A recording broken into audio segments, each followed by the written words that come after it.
최영일의 시사본부 시작합니다. 자, 아직도 비가 멈추지 않았고요. 이 충청권에는 물폭탄이 떨어졌다, 이런 보도가 나옵니다.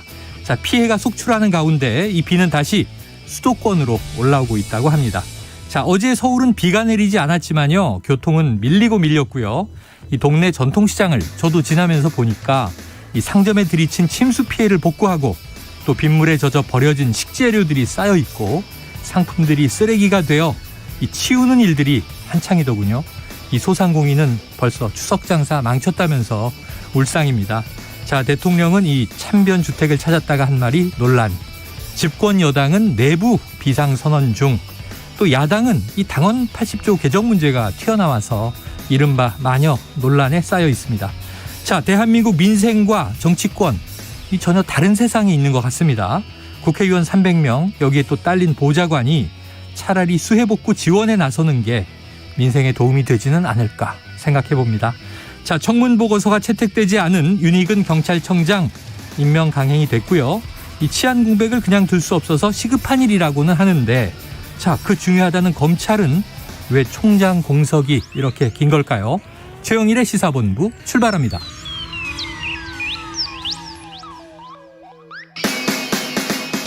네, 1부에는요, 오늘의 핵심 뉴스를 한입에 정리해드리는 한입뉴스 기다리고 있고요. 2부 각설하고 시즌2, 그리고 특집 30분 인터뷰가 있습니다.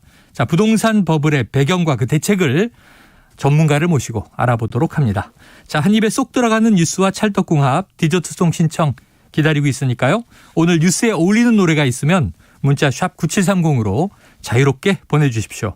오늘의 디저트송 선정되신 분께는 치킨 쿠폰 보내드리고요. 많은 참여 부탁드리면서 짧은 문자는 50원, 긴 문자는 100원입니다.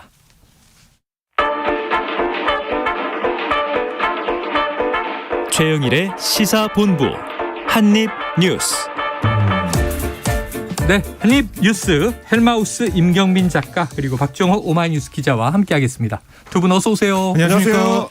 자, 이 밤에 비가 또 내려서 네.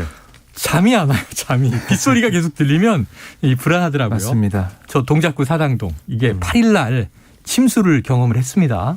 사상자도 심지어 네. 나왔고요. 그렇습니다. 자, 막히고 잠기고 곳곳에서 피해가 또 속출하고 있다고 하는데 지금 어떤 상황입니까? 네, 어제는 이 충청 지역에 비가 많이 내렸습니다. 그러니까 200mm에서 300mm까지 많이 온 곳은 네. 비가 내리면서 이 충청 지역 곳곳에 침수 피해도 있었고요. 도로가 지금 유실되는 그런 상황도 있었어요. 네, 그런 가운데 지금 오늘 오전 11시까지 8일부터 이어진 집중호우로 11명이 숨지고 8명이 실종됐다. 네. 이런 또 집계가 나왔습니다. 아, 늘었군요. 어제보다 사망자 1명 늘었습니다. 네. 그리고 이재민 같은 경우도 548세대 982명이 됐거든요. 그래서 피해가 늘어나고 있고, 그리고 지금 정체 전선이 전북과 경북으로 이제 내려가고 있어요. 네네. 내려가서 길게 줄을 서서 있는 그런 모습인데요. 구름이 계속 줄 서서 들어가고 있는 모습인데, 예. 이 전북과 경북 지역에도 지금 비상 상황이다라고 얘기를 하면서 선제적 대비를 강조하고 있거든요. 네. 공무원들이 이제 근무에 나서고 있는 상황입니다. 그리고 또 하나 서울 지역에만 봐도 한 이 포트홀이라고 하죠. 네. 도로 파임 현상. 예. 이게 1000여 개 넘게 지금 발생했다고 하더라고요. 네네. 아마 전국적으로 보면 더 많이 우리가 볼 수 있을 텐데 운전하시는 분들 정말 안전운전 해야겠습니다. 네. 자, 조심할 게 많고, 지금 비만 맞으면, 하염없이 쏟아지는 좀 비만 맞으면 살겠다 싶었는데 먹고 나니까 이 뒤처리와 수습이 보통 문제가 아니에요. 지금 이제 박정 기자님도 정리를 해주셨지만 제가 조금 전에 이제 전국 날씨 정보를 한번 검색을 해보니까 네네네. 이제 전선 자체가 좀 이렇게 전체적으로 두꺼워지면서 지금 경기나 강원은 물론이고 충청, 전남, 전북, 경북 지역까지 전반적으로 지금 비가 조금씩 내리고 있는 것 같습니다. 제주하고 이제 부산 지역을 제외하고는 전국에서 지금 비가 내리고 있어서 말씀하신 것처럼 이미 약해진 집안들이 추가로 이제 비를 맞게 되면 좀 위험해질 수 있기 때문에 그런 부분들을 좀 신경을 쓰셔야 될 것 같고요. 그리고 이제 비가 온 뒤도 문제다라고 하셨는데 오늘 보니까 이 도로 곳곳이 파인 곳들이 많아가지고 맞습니다. 차량 운전하시는 분들은 거기에 조금 그 신경을 쓰셔가지고 운전하셔야 될 것 같더라고요. 그래요. 이륜차 같은 경우에는 아까 포트홀 웬만한 사이즈를 만나면 큰일 납니다. 그럼요. 4륜차, 2륜차 모두 조심하시고요. 아유, 지금 이제 이 전선이, 강우 전선이 좀 퍼지고 있다. 그러니까 지금 조금 내린다고 해서 첫날 워낙 많이 쏟아부었으니까 맞아요. 아유 그때보단 덜한 해가 아니고 이미 집안은 물을 잔뜩 머금고 있는 상황이라 산사태라든가 집안 침하 조심하셔야 됩니다. 자, 다음 이슈는 이건 또 무슨 얘기입니까? 지금 한덕수 국무총리 얘기인데요. 지금 이제 이른바 폰트롤 타워다 야당이 이제 공격을 하고 있었잖아요. 네. 이 자택에서 전화로 보고받고 지시하고 이게 좀 컨트롤 타워 역할을 못한 거 아니냐 이런 비판이었는데 자, 윤석열 대통령의 이 사저에서의 전화 지휘 논란 자택이 이미 청와대 벙커 수준이다? 네. 이거 확인됐습니까? 저희 그 언론에서 확인은 네네. 못 해본 상황인데 한덕수 총리가 오늘 여기 이렇게 얘기를 했어요. 네네. 한 라디오에 나와서 뭐라고 했냐면 대통령께서 머물고 계시는 자택에도 그런 모든 시설, 그러니까 위기 대응 시설이 거의 완벽하게 다 갖춰져 있다. 네. 그래서 그런 지휘는 큰 문제 없이 진행될 수 있다. 지하 벙커 수준이라고 보셔도 될 것 같다. 이렇게 얘기를 했습니다. 그러니까 집중 후 당시에 윤 대통령에게 계속 상황을 자신이 이제 보고했고 지시도 받았다라고 얘기하면서 강조한 그런 부분이거든요. 네네. 그래서 위기 상황이라는 게 꼭 현장에만 있어야 한다. 저는 그건 아닌 것 같다라고 한덕수 총리가 거듭 강조를 했습니다. 네. 그러면서 이 국민들이 좀 불안했다. 이 대통령의 위기 대응에 대한 국민적 불안이 있었다. 이런 지적에는 그런 문제를 어떻게 국민들이 걱정하시지 않을 수 있도록 할 것인가. 거기에 대한 논의와 검토를 지속적으로 해 나갈 예정이다. 그리고 후로 여러 가지 문제가 발생했는데 정부가 충분히 피해도 적고 걱정을 덜 끼치도록 했어야 했는데 그런 점에서 죄송하다.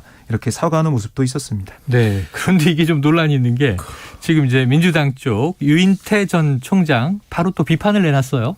그렇습니다. 오늘 이제 아침에 CBS 김현정의 뉴스쇼하고 네네. 이제 인터뷰를 하는 시간에 대통령실이 이제 대대적으로 물갈이를 하지 않고 지금의 참모들을 가지고는 표에 도움이 안 될 것 같다라고 강한 일침을 놨습니다. 그러면서 이렇게 큰 비가 왔을 때는 대통령이 빨리 가야겠다는 거를 몰랐다. 그러니까 처음 하는 거기 때문에 이제 인정을 해야 된다라고 이야기를 하면서 이럴 때는 이제 사무실에 나가는 게 더 바람직하다라는 생각을 옆에서 참모들이 네네. 얘기를 해줘야 된다는 거예요.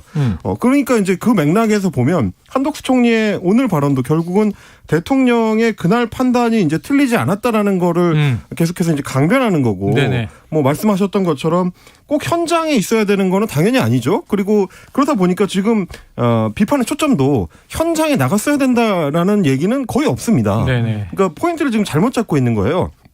뭐 자택의 시설이 이 용산 집무실의 지하벙커 수준이라고 말씀하셨는데 네. 자택에는 참모들이 없지 않습니까? 그렇죠. 참모 보고를 받고 참모 판단을 내릴 수 있는 어떤 네네. 역할을 해줄 수 있는 장치가 조금 더 조밀하게 돼야 되는 거고, 그리고 지금 이제 국민들이 요구하는 거는 대통령이 상황실에 위치한 상태로 네네. 무게감을 갖고 그리고 책임을 져준다라는 어떤 든든한 모습을 보여줘야 국민들이 이 위기 상황에서 이제 침착하게 대응을 할 수 있다는 얘기인데 자꾸 본질이 아닌 얘기를 네네. 해명하려고 하는 것 같아서 안타까운 이게 심정입니다. 좀 엉뚱한 논란으로 갈 수 있어서 저도 이 얘기를 듣고 조금 이제 이거 아닌데 생각한 건 뭐냐, 말씀하신 대로 이게 지하 벙커 수준의 설비가 자택에 있어도 지금 스튜디오에서 제가 마이크 앞에서 떠들지만 밖에 기술 감독님이라든가 PD님이라든가 작가님이라든가 이게 다 운용해주는 인력이 없으면 그렇죠. 이 방송 송출이 안 되는 거거든요.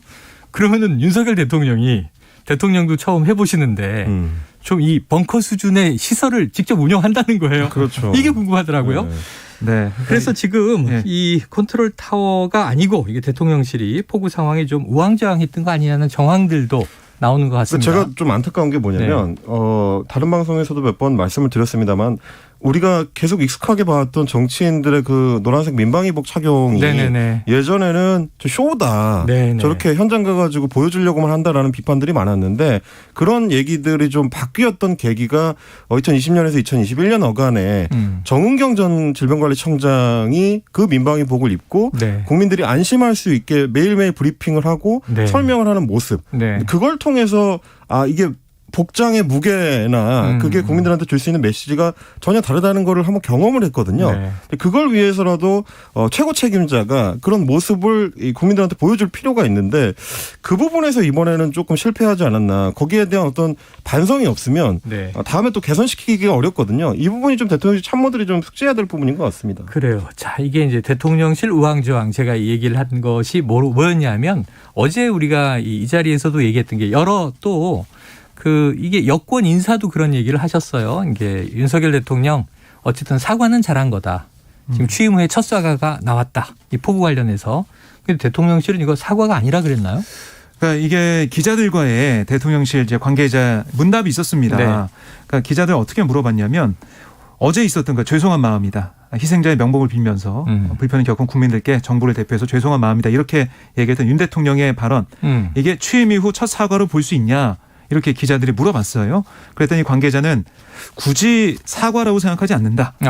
국민 목소리를 듣겠다는 말씀 중에 하나다라고 얘기를 했습니다. 네네. 그랬더니 기자들이 아니 죄송한 마음이라고 했는데 네. 이게 사과가 아니냐.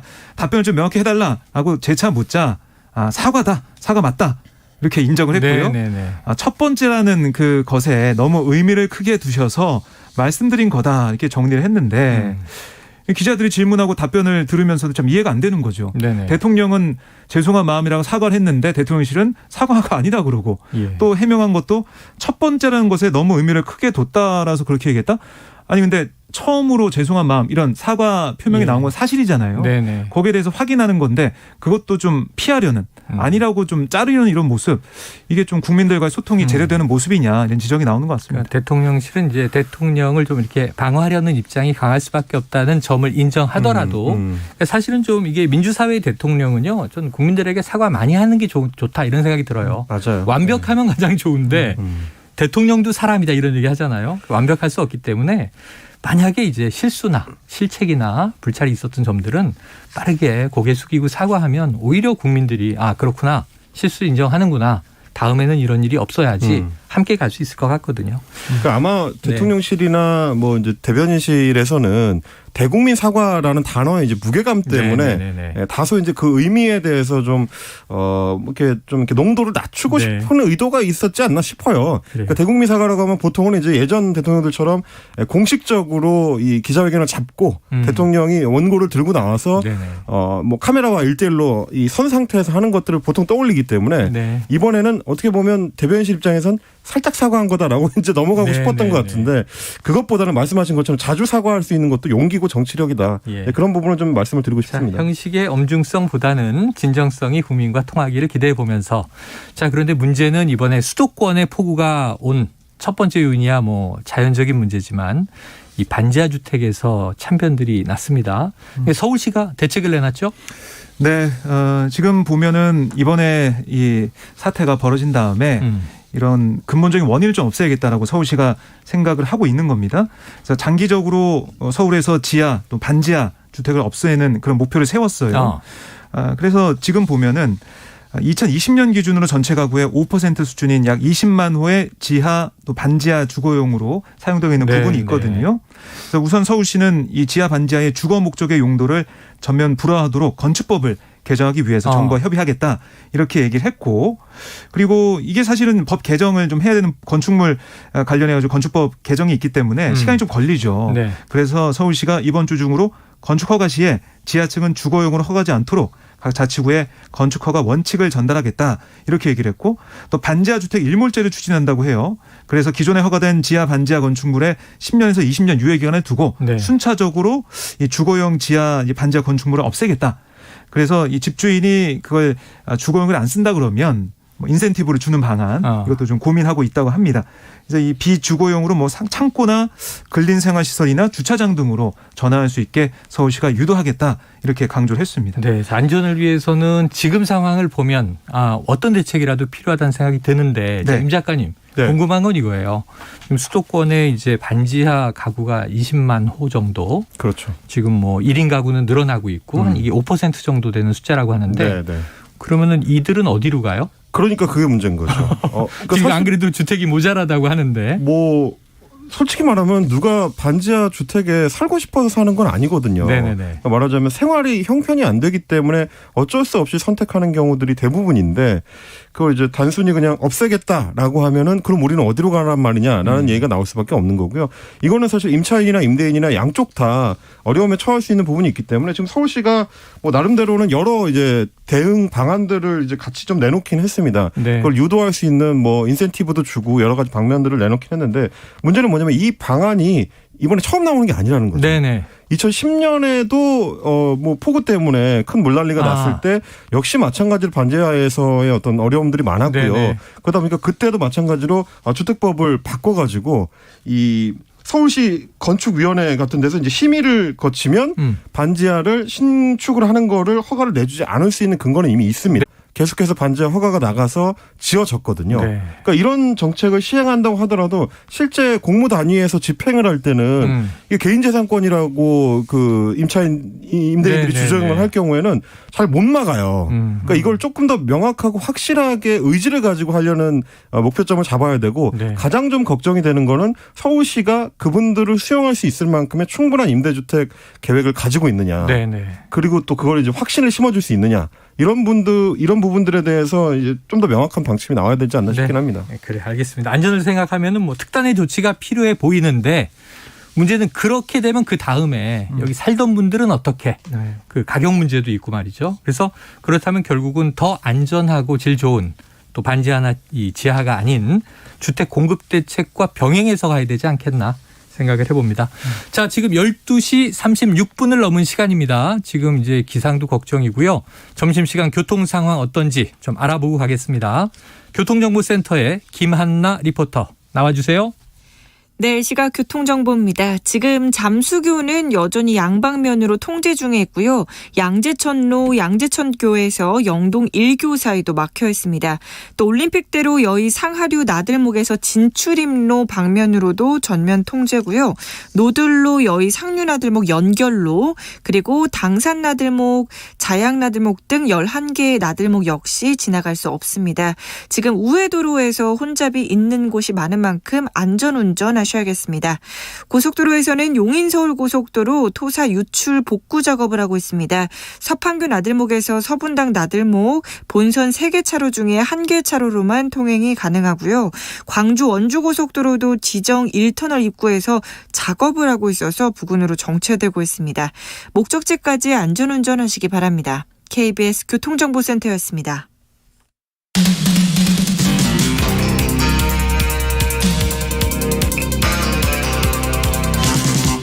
최영일의 시사본부. 네, 다음 이슈 살펴보겠습니다. 아이고, 이 이름이 오랜만에 또 등장을 했습니다. 김학의. 이 박근혜 정부 시절에 이제 법무부 차관인데 법무부 차관은 정말 짧게 하고 논란의 이름이 됐었어요. 자, 그런데 무죄 확정이 됐다. 어떤 재판이 진행되고 있었던 거죠? 네, 그러니까 김학의 전 차관하면 우리가 생각하는 것은 이 성접대 관련 의혹이었죠. 이른바 별장 성접대. 그렇습니다. 이게 2013년 3월 김 전 차장이 이 법무부 차관에 내정된 다음에 언론에 네. 별장 성접대 동영상이 좀 보도가 되면서 네네. 불거졌습니다. 그 당시에 국민적인 관심을 끌었지만 수사는 사실 잘 안 됐어요. 검찰이 이제 경찰이 신청한 김 전 차관 체포영장을 발열했고 기소교도로 사건이 송치되자 이 동영상 속의 인물이 김 전 차관임을 확신할 수 없다. 그래서 무혐의 처분했습니다. 네네. 그러자 동영상 속의 여성이 2014년 직접 김 전 차관의 특수강간 혐의로 검찰에 고소했지만 네. 서울중앙지검 강력부가 이것도 그 다음에 무혐의로 결론을 내렸고요.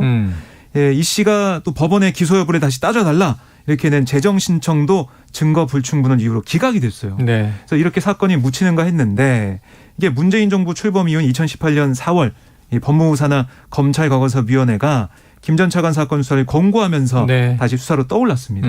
그래서 이게 재판이 진행됐는데 근데 관심을 끌었던 이 별장 성접대 관련해서는 네. 이게 공소시효가 지났다. 네. 이런 이유로 사실 뭐 기소할 수 없었죠. 안 됐죠. 네. 안 된 상황이 됐고 이번에 무죄 판결이 나온 건 사실 뭐냐면 2000년부터 2011년까지 사업가 최모 씨로부터 4,300만 원 상당의 카드 대납 상품권 등을 받은 혐의로 기소가 됐어요. 그러니까 뇌물이라는 거죠. 그렇습니다. 뇌물 혐의인데 1심은 최 씨가 김 전 차관에게 경제적 이익을 제공했던 기간 동안 김 전 차관의 도움이 필요한 구체적 사건이 없었다.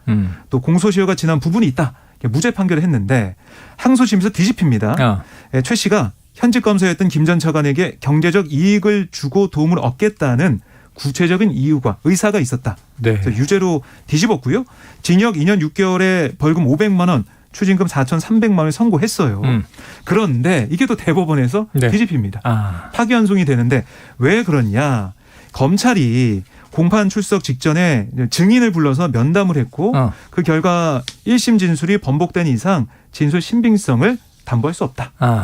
진술이 엇갈리고 또 검찰이 이 증인을 조사할 때 기록을 안 남겼고 네네. 뭐 자료가 없고 뭐 여러 가지 이유를 들어요. 결국 증언을 신뢰할 수 없다라는 이유로 무죄 취지로 파기환송이 됐고요.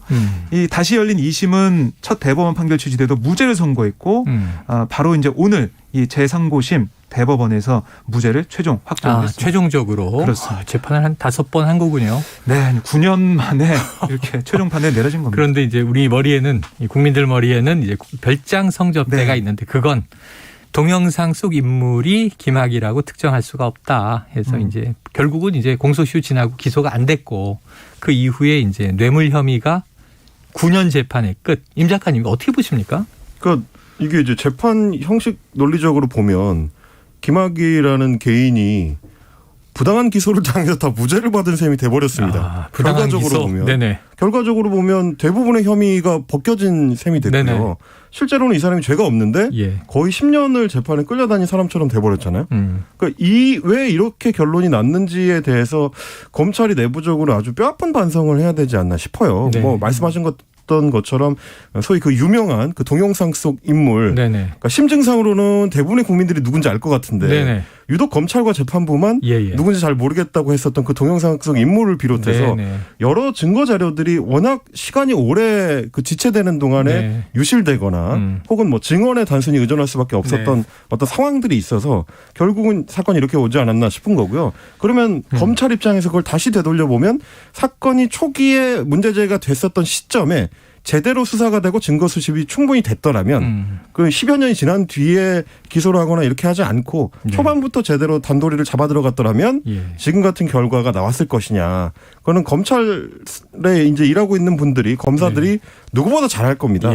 그 부분에 대해서는 상징성이 있는 김학의 사건을 우리 검찰이 좀 되짚어서 반성해볼 필요가 있다. 저는 그렇게 생각합니다. 지금 국민 대부분이 영상 속의 인물이 김학의일 것으로 심증을 갖고 있다 말씀하셨는데 네. 사실 보도를 통해서 우리가 본 영상은 짧은 영상 하나예요. 그렇죠. 노래방 기기 같은 데서 마이크 들고 이제 노래하는 모습처럼 보이는 휙스쳐 지나간 짧은 영상인데요. 이 동영상은 CD가 굉장히 여러 장이고 많다고 합니다. 그럼 이제 검찰은 그걸 다 돌려보지 않았겠습니까? 그렇죠. 그런데 그 잠깐 본 영상으로 국민들은 저게 김학의가 아니라고 하는데 자, 검찰은 특정할 수 없다. 네. 자, 박 기자님. 네. 영상 속의 인물은 김학의입니까 아닙니까? 물론 재판부에서 신중하게 뭐 봤을 거기 때문에 그러겠죠? 그냥 잠깐 보신 보도한 분들은 거보다는 많이 봤겠죠. 재판부는요. 이 영상과 관련한 재판을 한 적이 없는 거예요. 그렇죠. 공소시효가 네, 네. 지나서 증거로 안 이건 했으니까. 기소가 안 됐기 때문에 연소. 뇌물만 본 거예요. 지금 연결했죠. 뇌물 혐의가 증인을 검찰이 네. 재판 전에 불러서 혹시 압력 행사한 거 아니냐. 그러므로 파기환송 무죄 이렇게 된 거고요. 근데 이게 2019년 3월 기억하시겠지만은 김학의 전 차관이 공항에서 태국으로 출국하려고 네네. 그런 대역까지 세워가지고 출국하려 했던 그런 모습도 우리가 다 기억을 하거든요. 근데 그건 지금 거꾸로 그 당시에 출국을 금했던 네. 검찰 관계자들이 수사를 받고 불법을 있는 한 것으로 수사를 받고 있는 상황이니까 다 지켜봐야겠습니다. 네. 그래요. 김학의 오랜만에 이야기가 나왔는데 자, 뇌물 무죄 확정. 뇌물도 무죄 확정하기에는 별장 성접대는 재판이 이루어진 적이 없다. 이렇게 말하는 게 정확할 것 같습니다. 자, 민주당으로 건너가 보죠. 지금 8월 28일 얼마 안 남았습니다. 시간이 막 가고 있는데요. 지금 3명의 후보가 엎치락뒤치락은 아닌 게 지금 확대명 뭐 이렇게 얘기하고 있으니까 득표로는 그런데 설전은 또 만만치가 않은 것 같아요. 박용진 후보도 뭐라 그랬습니까? 오늘 박용진 후보가 긴급 기자회견 열었습니다. 네. 그래서 강훈식 후보에게 단일화를 다시 한번 제안했는데요. 그래요? 오늘 어떻게 보면은 뭐 최종적으로 단일화 꼭 해야 된다 이걸 강조하면서 뭐 어떻게 보면은 꼭 해야지 이길 수 있다 이걸 계속 강조했거든요. 시간이 별로 없다 이런 얘기도 나왔고 지금 보면은 같은 세대 비전 방향 이런 것들의 접점이 만들어지고 합의가 됐다고 생각하신다면 또 시간이 얼마 남지 않았다는 점을 공감하신다면 이제 우리 모두 결단해야 될 때가 되지 않았나. 이렇게 결단을 촉구를 했습니다. 네. 특히 이제 민심과 당심이 확인되는 방식이라면 어떤 방식이든 강훈식 후보가 제안하는 방식으로 단일화를 하겠다. 이렇게 다 내려놓고 나는 단일화를 위해서 몸을 바치겠다. 이렇게까지 해석할 수 있는 그런 얘기를 했어요. 네.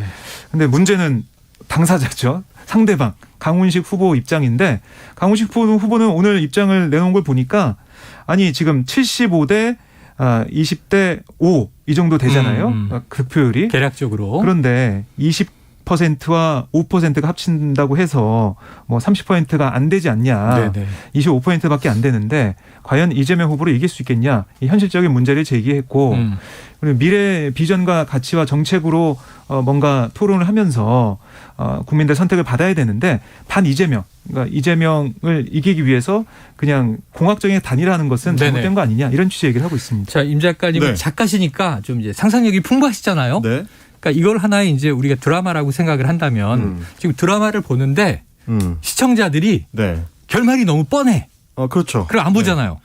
뭐 말하자면 이제 이게 이제 범죄 스릴러라고 예를 들면 등장하는 인물 중에 한 명이 색깔이 다른 거죠. 네네. 저 사람이 범인인가 보다라고 모두가 이제 너무 인식할 수 있는 압도적이야. 수준으로. 그러니까 지금 진행이 되고 있는 네. 건데 이제 그러다 보니까 지금 전당대회 자체가 주목도가 일단 떨어지고요. 예. 그러니까 뭔가 좀 흥미진진한 경쟁이 벌어져야 되는데 아무래도 언론이나 이제 국민들 입장에서는 뭐 그런 포인트가 좀 별로 없다라는 게 이제 일반적인 이 시각인 것 같고 또 하나는 문제는 뭐냐면 박용진 후보만 하더라도 지금 본선 시작되고 나서 주로 하는 얘기가 하나는 단일화와 관련된 네네. 얘기고 나머지 하나는 사법 리스크와 관련된 예, 얘기입니다. 그러니까 이 두 가지 다 사실은 민주당의 미래 비전과 관련돼 있는 건 아니거든요. 네. 그러니까 심지어는 이재명 후보 본인조차도 뭔가 1등 후보답게 민주당의 새로운 비전을 제시하거나 새로운 미래상을 제시하거나 이러지 못하고 있는 상태라서 지켜보는 당원들이나 국민들로서는 도대체 뭘 보고 지금 투표를 하고 있는 건지 모르겠다라는 네네네. 생각들을 많이 할 정도로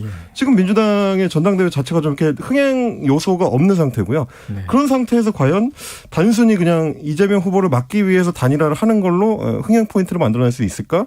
거기에 대해서는 아마 이제 강훈식 후보가 얘기한 것처럼 네. 회의적인 시각들이 좀 많은 것 같습니다. 자, 의외의 반전이 있어야 단일화라고 해도 폭발력이 있을 거지. 네. 지금 이 국민들이 보기에 또는 뭐 당원이나 지지층이 보기에도 지금은 너무나 뻔한 결론을 향해서 그냥 네. 시간이 가고 있는 것 아닌가. 그런데 지금 보면 네. 권리당원 투표가 4만 4천 명 정도 제가 한 걸로 알고 예, 있거든요. 예. 첫 주가 끝났습니다. 네. 근데 남아 있는 주가 이번에 주말에 부울경하고 충청 네. 지역을 하고 다음 주에 호남을 하고 호남. 그다음 주에 수도권을 하거든요. 네네. 아직 이 투표 안 하는 권리당원 제가 알기로는 한 117만 명 네네. 많이 남아 있거든요. 네. 그래서 결국에는 이재명 후보가 앞서고는 있지만 가능성이 많이 남아 있단 말이죠. 네. 그러면 아직 투표 안 한 권리당원을 어떻게 투표장을 끌어낼 것이냐, 예. 그다음에 표를 얻을 것이냐, 여기에 더 중점을 좀 생각해야 된다. 네. 그리고 좀 포지티브하게 그 정책과 비전으로 이 권리당원들과 아니면 일반 국민들의 여론을 좀 얻기 위해서 또 대의원들 표를 얻기 위해서 어떤 행보를 할 것이냐, 그게 중요하지. 단일화 언제까지 해야 되고 시간이 없다. 네. 이렇게 하는 게 과연 설득력이 있겠느냐, 이런 네. 지적도 나오고 있습니다. 그래요. 아마 근데 뭐. 그나마 네. 민주당 내 분위기를 보면은 최고위원 5명을 선출하는 작업에서는 네, 8명 중에서 8명 중에 5명 뽑는 거죠. 거기서는 이제 퍼센테이지의 차이가 크지 않다 보니까 재밌어요. 조금 더 이제 흥미진진하게 지켜보는 당원들이 좀 있는 것 같습니다. 물론 이제 네네. 내부적인 얘기긴 하지만. 네네. 근데 그것도 결국 조금 내밀하게 들여다보면 결국 이재명 후보가 가까우냐 아니냐의 싸움으로 지금 흐르고 있어서 네네.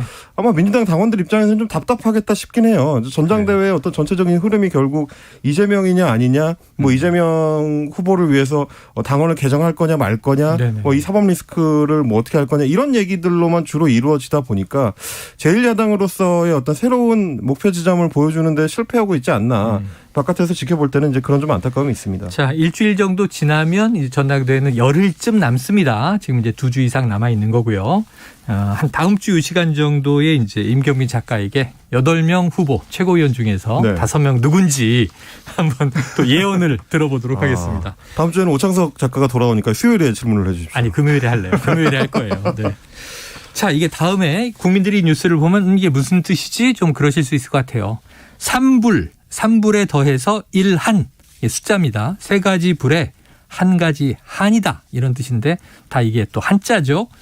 지금 이제 한중 관계 얘기인데요. 지금 우리가 그동안 정치권 이슈 너무 많고 폭우 소식이 있고 그래서 넘어갔는데 한중 외교장관 첫 회담이 있었단 말이에요.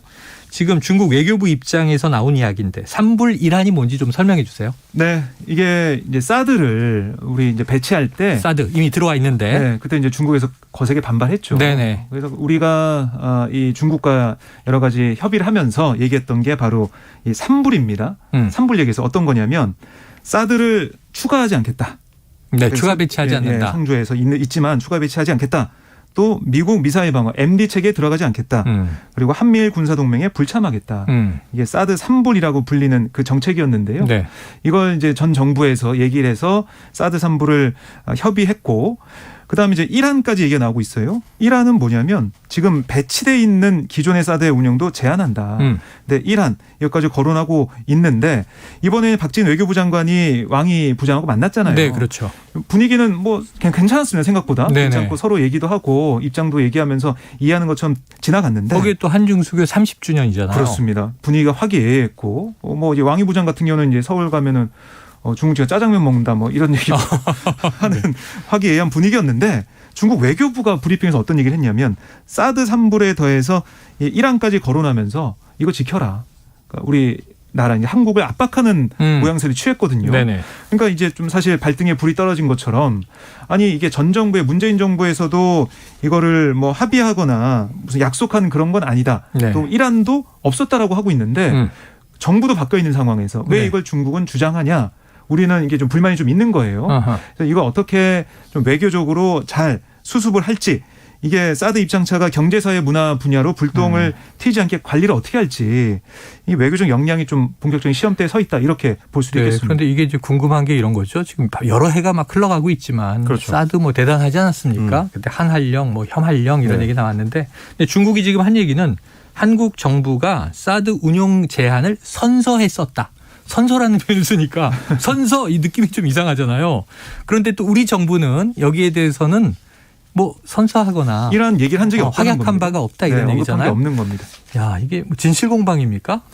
그러니까 이게 이제 왕원빈 중국 외교부 대변인인데요. 네네네네. 원래 이 인물이 일종의 매파로 여겨지긴 합니다. 원래 좀 중국 내에서. 발언이 강하고 중국 내에서도 그리고 이제 중국에서는 원래 그 사용이 금지되어 있는 저 트위터 같은 매체를 통해서 국내용 메시지를 강하게 내는 걸 원래 유명해요. 그러다 보니까 이 인물이 이렇게 치고 나올 때의 의도가 뭔지를 좀 읽어야 되는데 그동안에는 이제 중국하고 우리 사이에 일종의 불가침 영역으로 남겨뒀던 게 이제 3불 정도입니다. 그러니까 조금 더 발전적으로 사드를 가져가지는 않겠다. 네. 그리고 이제 일본과 미국을 묶어서 우리가 중국에 적극적으로 대항하는 군사적 행동을 취하지는 않겠다 정도의 아주 낮은 수준의 합의라고 할 수는 없지만 서로 그냥 윙크 서로 한 번 한 정도 네. 이 정도로 이제 맞춰놓고 있었는데 중국이 정부가 바뀌니까 윤석열 정부한테 조금 더 명확한 입장을 요구를 하는 거죠. 그러다 보니까 이제 3불에서 한 번 더 나가서 이미 배치되어 있는 사드도 운영을 하지 않을 거를 약속하라는 거나 지금 마찬가지인 상황인데 네. 우리 입장에서는 이거는 일종의 안보주권 침해이기 때문에 받아들이기 좀 어려울 거거든요. 그러니까 윤석열 정부 입장에서는 그동안은 오히려 사드를 추가 배치하겠다라고 적극적인 공약을 대통령 후보 시절에 내놨었는데 실제로 작동을 어떻게 시켜야 되는지에 대한 어떤 고민과 맞닥뜨리게 됐다. 중국과 미국 사이에서 어떻게 좀 균형을 잡을 건지에 시험대에 선 거 아닌가 그렇게 좀 보입니다. 이해됐습니다. 이해됐는데 임경미 작가가 이거 약간 연애 관계에 비유한 윙크의 비유는 위험한 것 같아요. 아 그런가요? 윙크 한 번이요 전혀 다르게 해석이 돼서 저는 박정호 기자랑도 가끔 이렇게 윙크하는데 사단이 날 수 있어요. 네. 청취자분의 해석이 구구하게 나올 거네요. 자, 이 대통령실의 이제 신임 청년 비서관 대변인이죠. 청년 대변인 박민영 행정관. 자, 일배냐 아니냐 논란도 있는데 이건 시간 관계상 내일 다뤄봐야 될 것 같습니다. 자, 한입뉴스 오늘 여기서 정리합니다. 박정호 기자, 임경빈 작가 고생하셨습니다. 고맙습니다. 예, 디저트송은요. 청취자 3153님 여기 제주도인데 폭염으로 뜨겁습니다. 같은 나라인데도 지역별로 상황이 너무 다르네요. 수해로 피해 입은 곳들 빨리 복구되길 기원합니다. 걱정 말아요 그대. 자, 오늘 전인권 씨 버전으로 들려드리고요. 치킨 쿠폰 보내드리고 노래 듣고 저는 2부로 돌아옵니다. 지나간 것은 지나간 대로 그런 의미가 있죠. 떠난 이에게 노래하세요. 후회 없이 사랑했노란 말이에요.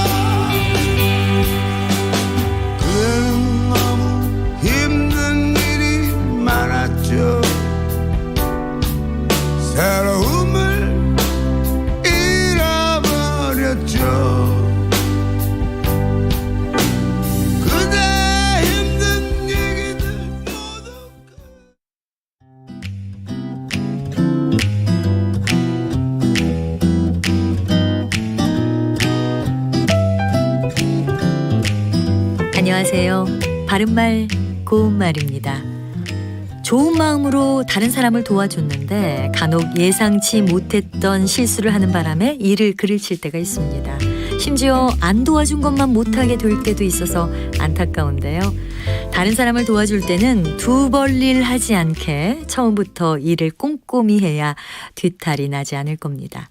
지금 말씀드린 내용에서 두 벌일 하지 않게라는 표현이 있었는데요. 두 벌일은 처음에 한 일이 잘못돼서 다시 하는 일을 뜻하는 명사입니다. 원래 이 말은 두 번 일한다는 뜻에서 온 것이긴 하지만 두 번 일이라고 하지 않고 두 벌일이라고 하는데 이것은 두 벌과 일이 합해져서 나온 표현입니다. 같은 일을 여러 차례 거듭해야 할 때 맨 처음 대강하여 낸 차례는 한 벌이라고 하지 않고요.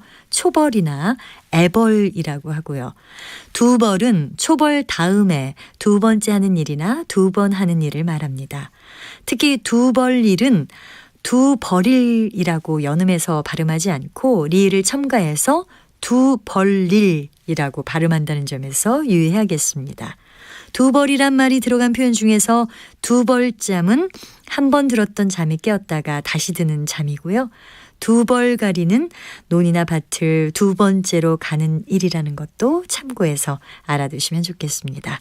바른말 고운말 아나운서 변희영이었습니다.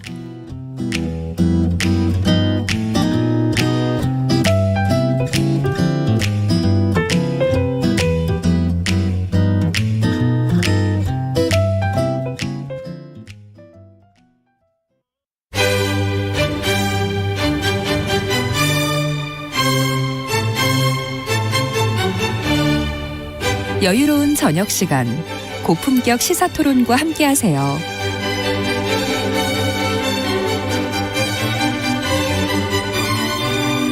평일 저녁 7시 20분 KBS 열린 토론 정준희 교수와 함께합니다.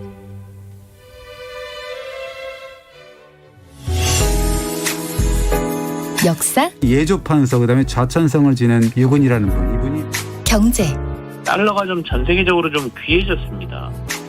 음악까지 초콜릿처럼 꺼내 먹어요. 잠들기 전 꺼내 먹는 지식 알사탕. KBS 1라디오 김성환의 시사야. 평일 밤 10시 5분 당신을 기다립니다. 놓치지 마요.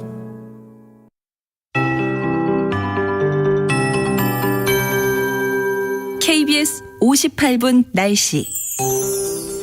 현재 충청권과 전북, 경북 북부에 호우특보가 발효 중이고 비구름은 이들 지역 중심으로 강한 비를 뿌리고 있습니다. 충청권에 시간당 20mm 내외, 전북 북부에는 또 천둥 번개를 동반해서 시간당 30에서 40mm의 매우 강한 비가 내리고 있습니다.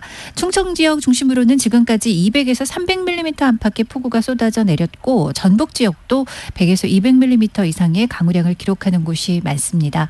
이제 이 발달한 비구름대는 서해상에서 전북으로 조금씩 더 유입되면서 전북 지역 중심으로 내일까지 강하고 많은 비 예보가 있습니다. 예상 강우량 충청권 남부와 전라권, 경북 북부로 30에서 100, 많은 곳 전라권이 120mm 이상 내일까지 비가 내린 뒤 그치겠고요. 그 밖의 지역은 5에서 60mm인데요. 서울이나 인천, 경기 북부 5mm 미만으로 점차 비가 그쳐가고 있는 지역입니다.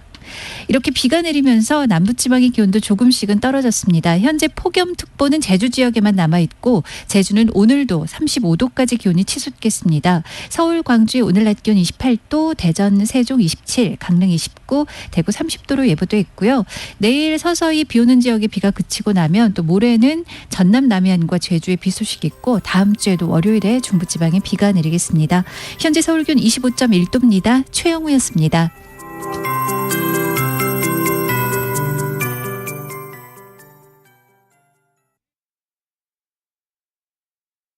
정성을 다하는 국민의 방송 KBS가 한시를 알려드립니다. AM 711kHz, FM 97.3MHz, KBS 1라디오입니다. HLKA.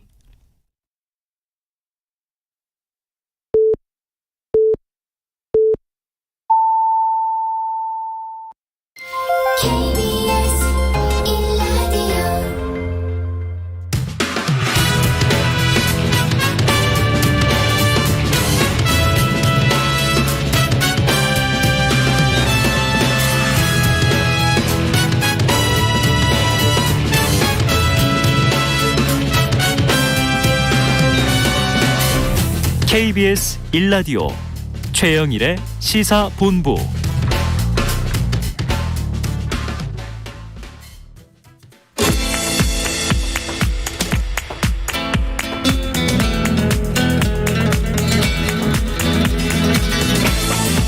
네, 정치권의 허심탄회한 속내를 들여다보는 시간이죠. 각설하고 시즌2. 자, 장해찬 재단법인 청년재단 이사장 그리고 현근택 변호사와 함께하겠습니다. 두 분 어서 오세요. 안녕하세요. 네, 안녕하세요. 이사장님. 네. 지난번에 쓰고 오셨던 중후한 금속 태안경 왜 안 쓰고 오셨어요? 아, 그건 썼다 벗었다 합니다. 네. 오늘 안경을 안 쓰셔서. 네. 아직 중후해 보여요. 적응이 잘 안 됐나 봐요. 원래 계속 써야 적응이 빨리 돼요. 기분 따라 오늘은 따라. 쓰고 싶으면 쓰고. 날씨가 흐리니까. 그게 뭐 도수가 있는 건 아니거든요. 아, 정말? 이제 전자파 차단용이라 가지고. 그러니까 보안경이라고 네. 하죠. 모니터를 많이 볼 일 있으면 쓰고. 그래요. 네, 그렇습니다. 내부 회의에서는 쓰시면 좋을 것 같아요. 아, 그런가요? 네. 자, 본격적으로 시작해 보겠습니다. 두 분이 키워드를 뽑아 오셨어요. 한 분은 금방 누구신지 알 겁니다. 폰트롤 타워. 자, 또 한 분은 이재명의 문 지우기. 자, 이렇게 뽑아 주셨는데 현 변호사님 먼저 뽑아 오신 키워드. 자, 윤석열 정부에는 컨트롤 타워는 없고 폰트롤 타워만 있느냐? 야당이 비판을 했었죠. 이 신조어 같은데. 자, 현 변호사님 무슨 뜻이에요?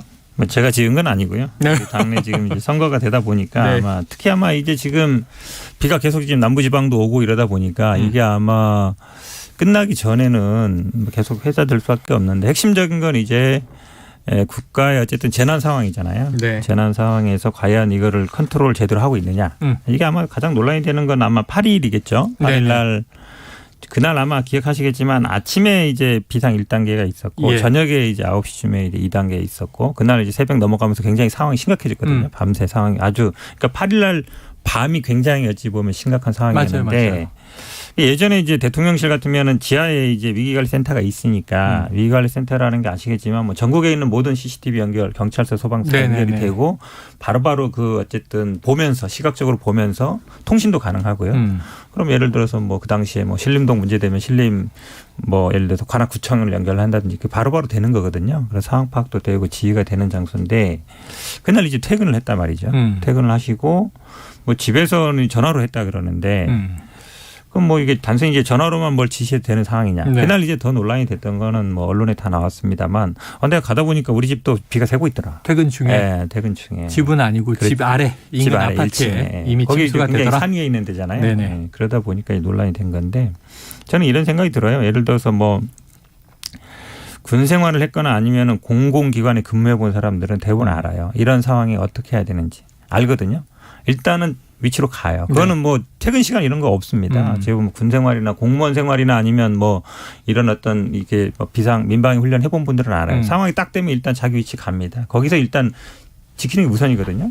근데 일단 대통령도 퇴근하고 공무원들도 뭐 11시에 와도 된다고. 그러면 사실은 국민들은 누굴 믿고 하겠습니까? 그러니까 제가 보기에는 기본적인 어떤 공적 마인드, 그다음에 국가를 위기 관리에서 구할 수 있느냐.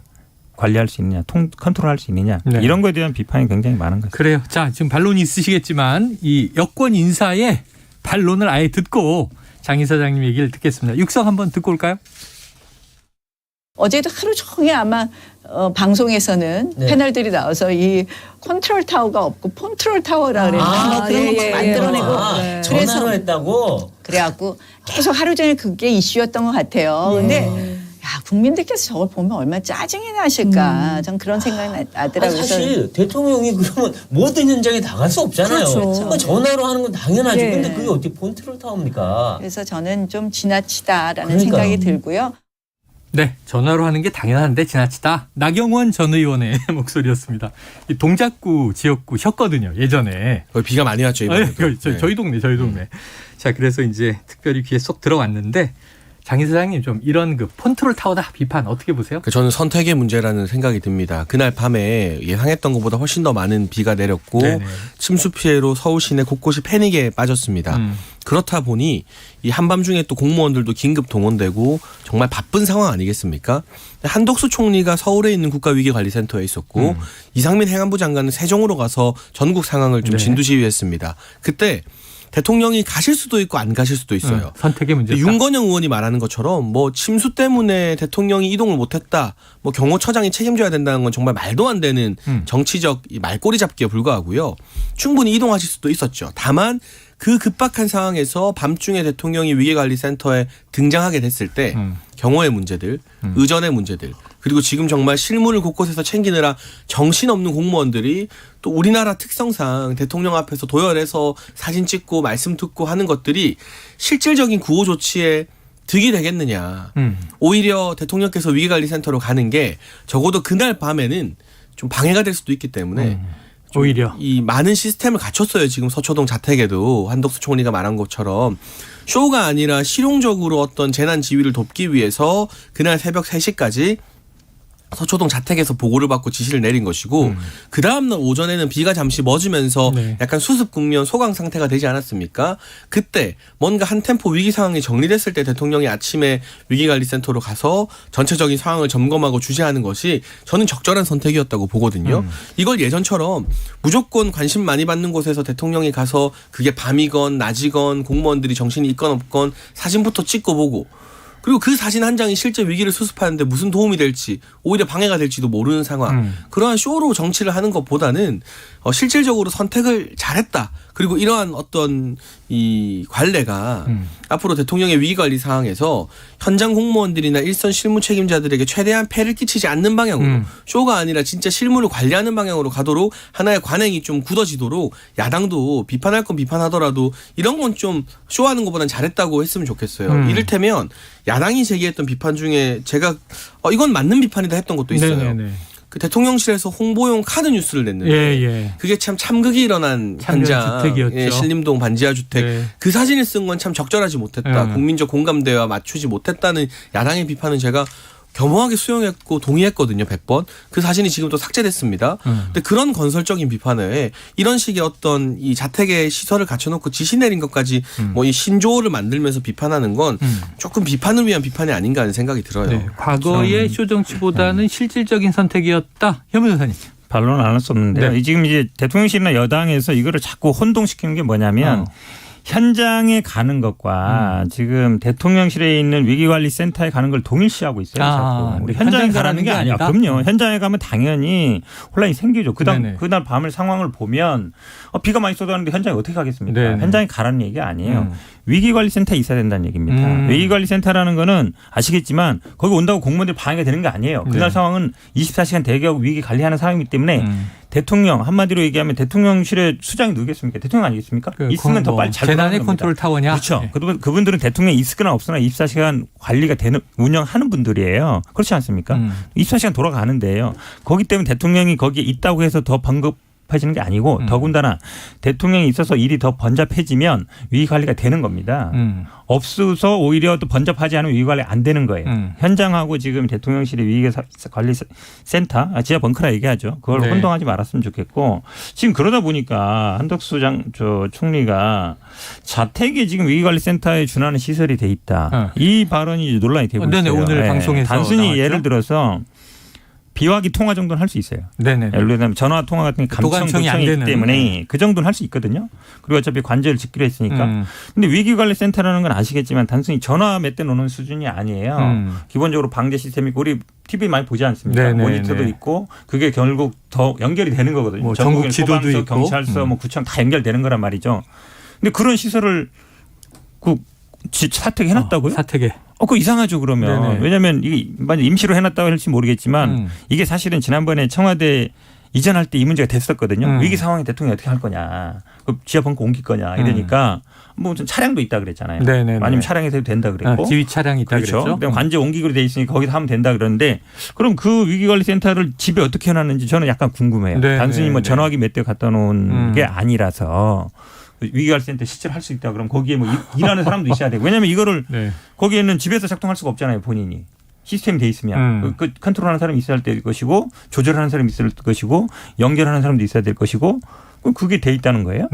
저는 이게 굉장히 오히려 좀 어색한 부분이고 요거에 대한 제가 보기에 구체적인 좀 해명이 나와야 될 것 같습니다. 혹시 장 기사님 어떻게 보십니까? 근데 이게 대통령 자택 지금 관저 대용으로 쓰이고 있는 곳에 어떤 수준의 경보 시스템이나 위기관리 시스템이 설치되어 있는지를 일일이 다 공개하는 건 네네. 국가안보상 네네. 대통령 경호상 맞지 않는 일이죠. 예. 다만 저는 한덕수 총리가 노무현 정부에서도 총리를 역임하는 등 여러 정부를 거치면서 고위직을 경험하지 않았습니까? 네. 이분이 서초동 자택에서 충분히 보안상의 어떤 여러 가지 도청이나 이런 위협으로부터 보호를 하면서 지시를 내리고 보고를 받을 수 있는 시스템이 갖춰졌다고 말씀하신 것은 나름의 근거가 있을 거라 생각해요. 네네. 한덕수 총리가 뭐 정치적으로 어떤 성향이 있는 분도 아니고 그간의 국정 경험을 통해서 이 정도면 충분히 대통령이 위기관리센터 오지 않고도 실무자들 마음껏 일할 수 있게 보고받고 지시할 수 있다라고 판단하셨겠죠. 만약 그게 아니라면 꼭 필요했다면 한덕수 총리 같은 분이야말로 대통령에게 꼭 나오셔야 됩니다라고 말할 수 있는 분이잖아요. 연배로도 사실 더 선배인 것이고 네. 여러 가지 국정 운영의 경험도 더 많으시니까. 네네네. 근데 그렇지 않고 본인이 이 서울에 있는 국가위기관리센터에서 상황을 주재하면서 대통령과 실시간으로 보고를 주고받고 지휘를 받았다는 것, 저는 그건 나름의 어떤 연륜이나 한덕수 총리가 그동안 국정을 경험하면서 정치인들이 무슨 사고만 터졌다면 와서 사진 찍고 폼 잡고 하는 것들에 대해서 공무원 출신으로서 문제의식을 많이 느꼈기 때문에 오히려 이런 것보다는 지금은 대통령께서는 그곳에서 네. 지시를 내리고 보고를 받고 사태가 좀 수습되면 회의를 주재하는 게 낫습니다라는 판단을 좀 같이 내린 것은 아닐까. 충분히 그렇게 이해될 여지가 있다고 생각됩니다. 그래요. 지금 그 얘기를 딱 오늘 유인태 전 총장이 한덕수 총리가 대통령하고 통화까지 했는데 왜 출근하시라는 얘기를 안 했느냐 이런 비판을 또 덧붙이기도 했어요. 유인태 총장은 정치인 출신이고 네, 네. 한덕수 민주당 총리는 쪽이고. 또 네. 이제 관료 출신이잖아요. 그럼 관료 입장에서는 전화해서 정치인들 와봤자 도움이 안 되거든요. 아니 근데 그게 예를 들어서 대통령이 뭐 관악구청에 간다. 그건 공무원들이 방해가 돼요. 네네. 대통령이 대통령실에 근무하는 건 너무나 당연한 겁니다. 그러니까 위기 상황에는 지도자가 자리를 지키고 있는 게 굉장히 중요합니다. 네. 단순히 뭐 전화 소통 문제가 아니라요. 거기서 어떤 상황이 보더라도 대처를 할 수 있다. 그 믿음을 주면 그 밑에 공무원들도 어쩌면 그 책에 따라 움직이는 거거든요. 그걸 단순히 근데 집에 비세는 것 같았는데 그냥 집에 퇴근해도 문제 없다. 그리고 지금 시민사회 수석도 비 오면 퇴근 안 하냐. 그러면 단순히 그냥 비 오는 게 아니라 지금 그 막 긴급한 상황이 단순히 비 오는 걸 문제 삼는 게 아니잖아요. 네네. 지금 어찌 보면 막 재난 상황에서 그냥 퇴근한 거에 대해서 뭐 얘기했는데 그럼 퇴근 안 하고 그날 우리 또 저녁 약속 다 있다 이렇게 얘기하는 게 맞아요. 자, 이 강수석 발언 혹시 어떻게 들으셨어요? 근데 일단 저는 그 예기치 못한 100년 만의 폭우였지 않습니까? 네. 이 부분에 대해서 위기관리 좀 더 잘해주세요. 라고 하는 국민들의 목소리에는 대통령실이건 정부 관계자건 모두가 좀 겸허해야 된다고 생각을 합니다. 네. 다만 이 강승규 수석이 이런 말을 한 데에는 윤건영 의원 같은 경우 마치 물 때문에 갇혀서 못 나가는 것처럼 사실 호도를 하거든요. 아니 그 청와대 국정상황실장까지 하신 분이 아닌 걸 뻔히 알면서 그렇게 가짜 뉴스를 공격하면 됩니까? 그렇다 보니 이걸 대응하고 해명하는 과정에서 이런 표현을 쓸 수밖에 없지 않았나 싶고요. 전반적으로 지금 위기관리센터를 간 것이 맞느냐 아니면 자택에서 지키면서 지휘를 한 것이 맞느냐 갑론을박이 있지만 저는 이건 어디까지나 선택의 문제라는 생각이 들고 이런 식으로 위기 상황에서 일단 주재권을 총리에게 맡기면서 실무자들이 그곳에서도 위기관리센터라고 해서 현장처럼 안 바쁘겠습니까? 첫날은 아마 다들 정신이 없었을 텐데 그런 실무자들의 어떤 룸을 좀 확보해 주는 것도 또 하나의 전형이 될 수도 있겠다라는 생각을 합니다. 아마 이번 여론이나 이번 이 사태에 대한 종합적인 분석이 심수 피해가 복구되고 나면 정부 차원에서도 이루어지겠죠. 하나의 매뉴얼이 만들어졌으면 좋겠어요. 이런 상황에서 어떻게 하는 것이 맞다라는 매뉴얼 완성까지 좀 뭔가 성과가 났으면 좋겠네요. 알겠습니다. 쭉 이제 연결되는 이슈들이 나오니까 또 다음으로 넘어가 보죠. 자, 그동안 이 당 대변인 역할을 하면서 좀 윤석열 대통령과 대통령실에 좀 비판을 했던 박민영 대변인, 전 대변인인데 전 당 대변인이고요. 지금 대통령실의 청년 대변인이다. 이렇게 대통령실 행을 했습니다. 장 이사장님 이거 잘된 일이다 이런 얘기도 하셨는데 좀 어떤 기대감 있으세요? 그러니까 매우 잘한 인사죠. 어쨌거나 지금 당내에서 윤석열 대통령을 향해 애정어린 쓴소리를 한 청년들도 포용하고 그들의 목소리, 그들의 현안을 좀 더 잘 반영하겠다라는 의지를 보이신 것이기 때문에 저는 칭찬하고 싶은 인사이고요. 요즘 보면 저도 20대들의 화제를 잘 못 따라가거든요. 하루에도 몇 번씩 시시각각 이슈가 막 바뀌어요. 청년재단 이사장인데. 근데 그걸 제가 일일이 다 매번 이 온라인 커뮤니티나 기사 댓글을 보면서 다 따라가는 건 불가능하잖아요. 저도 못 알아들을 말들이 많더라고요. 그리고 요즘 나오는 신조어들이나 이 말줄임말 20대 친구들이 저한테 말하면 그거 무슨 뜻이야라고 저도 많이 물어보거든요. 근데 그 세대에 맞는 사람이 가서 이런 현안이 있다. 이게 이슈다.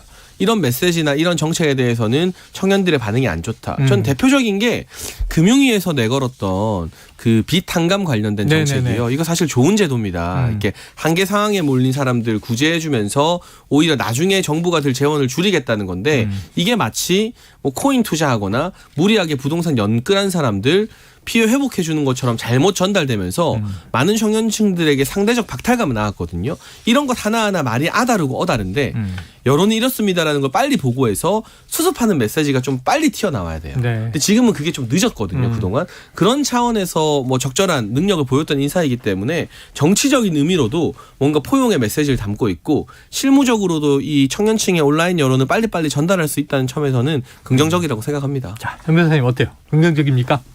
아니 뭐 대통령실 인사에 대해서 제가 뭐라고 할 건 아닌 것 같은데 이제 정치적인 상황이 조금 애매한 거죠. 지난번 최근에 이제 논란이 됐던 이유는 아시잖아요. 조선일보에서 이분이 이제 윤석열 대통령이 뭐 이렇게 훌륭한 장관들 봤습니까? 그 얘기했는데 되게 경로했다라는 얘기가 나왔는데 그러면서 사실 어찌 보면 이제 이준석과 윤석열 사이에서 약간 뭐 이준석 편을 들어주는 것 같기도 하고 이러다가 최근에 이제 약간 좀 바뀌었나? 그런 게 이제 뉘앙스 약간 보였거든요. 약간 이준석도 양비론 쪽으로 약간 갔었어요. 그러면서 이제 했던 것 같은데 아니 기왕 할 거면 뭐 대변인이나 부대변인 하면 되는데 이분은 자기가 대변인 뭐 청년 대변인이라 그랬잖아요. 근데 지금 대변인실 얘기는 그냥 직원이다. 대통령실 행정관이다. 대변인실의 강인선 대변인은 그렇죠. 대변인이 아니라 대변인실 직원이고 상징적 의미일 뿐이다. 이게 이제 당에서도 항상 대변인, 부대변인 있으면 무슨 청년 대변인, 뭐 법률 대변인 이런 게 항상 그게 대변인이나 부대변인 논란이 되는데 그래도 이제 브리핑을 하거든요.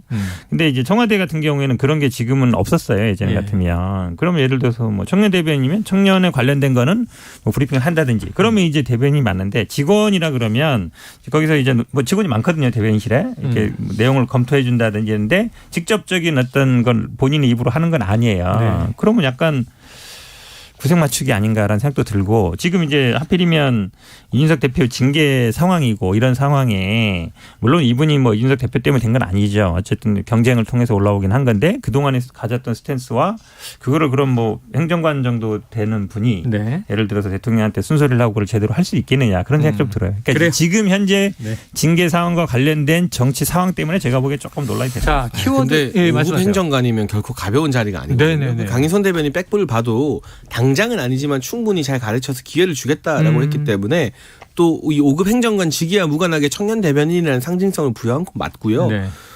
저는 안에 들어가서 박민영 대변인도 젊은 주자잖아요. 국민의힘이 키워낸 좀 여러 가지 국정 운영되는 것을 보면서 내부적으로 이 정부가 어떻게 일하는지를 많이 배웠으면 좋겠고 또 청년들의 여론 잘 전달했으면 좋겠고 이게 당 안팎에 전하는 긍정적 메시지 측면이 훨씬 더 크다고 생각합니다. 예, 지켜보도록 하죠. 자, 두 분이 키워드를 뽑아주셨기 때문에 시간이 많이 좀 흘렀습니다만 두 번째 주제도 다뤄야 됩니다. 장해찬 이사장이 뽑아오신 이재명의 문 지우기. 자, 이른바 최근에 이제 당헌 80조 개정 논란이 있는데 그겁니까? 예, 이게 당헌 80조가 뭐냐면요. 민주당에서는 부패 혐의로 기소만 되어도 당직이 정지될 수 있다는 조항이 있습니다. 그런데 이재명 의원이 본인이 기소될 거리가 참 많다고 스스로도 생각을 하시는 것 같아요.